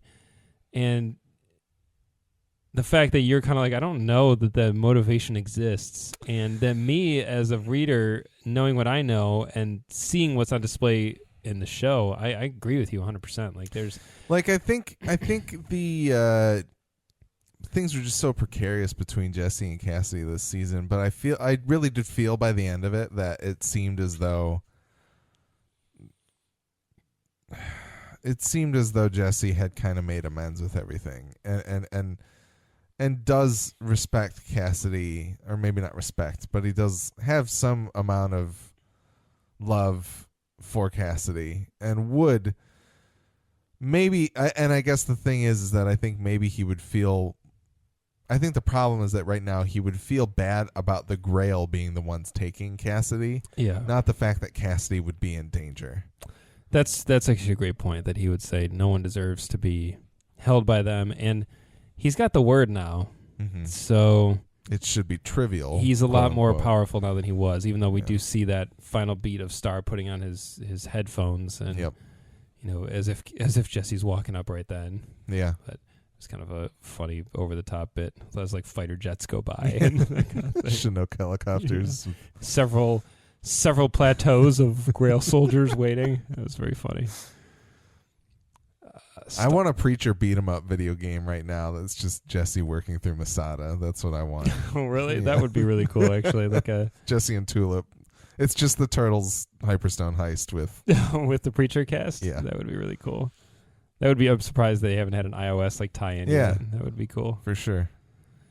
Yeah, it's it definitely. I don't remember the actual final beats of seasons 1 or 2, which probably says something. But See, okay. so season 1 ends with the diner. Season 1 ends with them leaving Okay, the diner, getting in the car. That was a perfect ending. That was better than this one. Still, that was perfect. Season 2, I don't care. Yeah, season 2 was Tulip, them taking Tulip to Angelville. and You're right. That was Grandma. good too. Yeah. Wow, that feels like it just happened. I guess because it did at the beginning of the season. Well, this was really, really great. A really high note to end on. But it definitely, it does not end on a, I mean, if they were like, Preacher's canceled, sorry, you would be like, wow, way to just, I have the biggest Yeah. case of like television blue balls I'll ever have in my life. Well, with what you said of like Masada makes sense if the next season's 6 episodes. What if they were like, hey, final season of Preacher, 6 episodes? That would be gross. The thing is, like, you could make it the final season if you really wanted to, but then the Masada bit would be like 2 episodes long. Yeah. 2 or 3 episodes. Yeah, there'd be much more ground to cover, I would assume. With, Yes. Yeah, Masada, I mean, season 4 has to be like only the first half in Masada, and the second half has to be something else.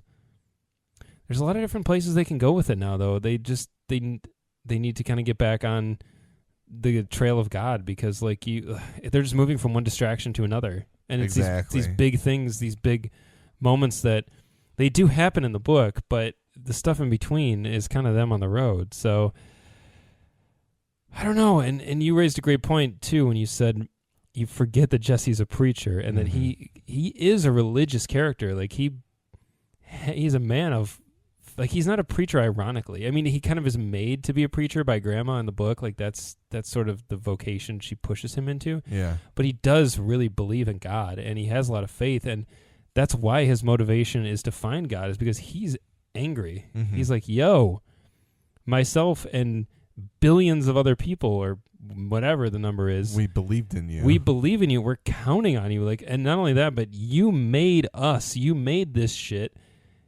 Fix it. It's your job to, you don't get to quit, kind of thing. Yeah. And that's why he's like going to find him and shake him down for some answers and kick his ass. Like it's so clean cut. I don't know why we're deviating from it, and why that, like, even Especially if like we don't know we're gonna get season 4. right. I mean, I feel like we got to. I think ultimately I think we will. I don't know what terms it's going to be in, but I think it's going to happen. I think and maybe I'm somewhat just at- being optimistic. No, I but- think AMC owes enough to Sam Catlin to be like, yo, probably not going to pick it up again. Like, and they may have ended it differently than this amazing like final shot of just the glory of and power of Masada, and be like, oh, come back for season 4. It's going to be a doozy. Yeah. All in all, solid finale. Yeah. Had a lot of great stuff in it. It tied up everything I wanted it to tie up. Yeah. So that's good. It just didn't do everything as well as I wanted it to. But a lot of that fault doesn't rest in this episode so much as the season on the whole. I have to say I honestly think this is my favorite season of Preacher. Oh yeah, Yeah. for like, sure. All together, taking everything together, it was very well paced. I'm getting into season wrap up territory, I guess. Yes, it was a very good finale. I would agree with you. Season 1 is a close second. Season Yeah. 1 is a great season, and I'm sure when I go back and rewatch it, I'll be like, man, Kin Cannon was such an awesome villain. Yeah. And there's a lot there of real worth, but there's no question it's better than season 2. Yeah. Yeah. It's 10 episodes. It's perfect. Could you imagine? Having 3 more. Yeah, I don't know. I'm already tired. Yeah, no, it's great. We did get a little bit of feedback real quick from our friend David Steele. He wrote to us on Facebook, said, God, this season of Preacher was great. Is it weird? I'm kind of bummed TC and Jody are gone, ? I think the answer to that is no, it's not weird. Mm-mm. And he said, I knew they had to go, but they were such great characters. And he said, I even choked up a little at TC's exit, no matter how weird and perverse he is. Great job on the podcast this season, guys, and hopefully the show gets renewed soon. Thank you, David. Thanks, David. Good to hear from you, dude. Yes. Yeah. I don't know. That's it for this recap part of our season. Mm-hmm. We will be back with a season wrap-up. It is going to happen this year. I promise. I will put my life on the line and say that it needs to happen. Let's do it right now, then. We're going to play this game of chicken. But I will sell my soul to the devil to make it happen. But we actually didn't talk about that real quick. So is Jesse's contract null and void, do you think? I don't. But it wasn't even like his contract. That's right? what I was going to ask. Can you barter someone else's soul? I don't think so. Well, and now that there's no God and Satan's playing by his own rules, I guess he can do whatever the hell he wants to do. But I didn't. That was all strange. I took that as null and void. Like, I'm choosing to not think it is about non-transferable to Hitler? No. Yeah. It's Okay. like I don't. The institution of hell does not get to exert any type of legal standing over Jesse's soul because his grandmother signed it away. Like, that to me is stupid. It's a very. If anything, I think what it does is it, and I'm terrified of this and I don't want it to be true, but it gives Hitler a reason to look into Jesse and why he's so important. That's true. But I don't need any more Hitler in the show. Correct. So forget about it. It is a very comic book and kind of preacher convention to have characters like roll the dice and have just things work out. Like the way Cass suddenly, what do I do with all these new followers? They're vaporized. I don't have to worry about it anymore. Jesse, oh man. He doesn't even know though. He does know because Graham tells him, but man, my soul's on the line, but he doesn't know that Satan's dead. So as far as he's concerned, that contract is still valid. Yeah. Gives him motivation to stay alive other than staying alive. Yeah. So. Yeah. All right, whatever. So, yeah, I think that's about it. As I said, next week we've got Labor Day, but we're going to try and record probably at some point after that, or maybe sometime on the weekend if we're free, but we haven't really talked about it yet. So that's inside baseball that we'll discuss after the episode or at a later date. But all the normal stuff that I say, g2tpodcast.com, g2tpodcast on Twitter, g2tpodcast@gmail.com. Go follow us, talk to us, let us all know. If there's anything that you have lingering after the season, please write in. We can talk about it on our wrap-up show. Yeah. If you are going to talk about book spoilers, that's fine, but put it in the subject so that I can know to let Nick know that there's something for him to read. Ooh. And he can kind of pick it out and figure out how we want to talk about it, if we will talk about it on the season wrap-up show. Or just join that Discord. Yeah, man. or you can join the Discord. The show or the book spoiler channel does, like, it pops up on my screen. And yeah. It's me and Bruce. I don't get notifications for it, but I can still see that there are new messages in it, and I need to make it go away because you're so tempted. Yeah, so I have to I tap on it and I look away, and then I hit the button in the corner to go back, and then I tap on something else. Oh wow, you actually clear it. So. Because I was like, I don't want to think about it. I don't want it to be there. I don't want to know it's available. I just want to get rid of it. But yeah, so there are book spoilery things being talked about. If you wish our show would delve into that a little bit more, it is out there, and you can chat with Nick and some of our other listeners about it. But yeah, the Midwest Podcast Network has other shows about video games, horror movies, FX's The Alienist, and HBO's Westworld. Find out more about these shows, as well as how to support the network at MidwestPodcastNetwork.com. Our theme music is the song All In by The Red Thread, and it is being used under a non-commercial Creative Commons license. And that's all for this episode of Gone to Texas. We can't wait to see what the next season of Preacher brings. Mm-hmm. But until then, go forth and speak the good word.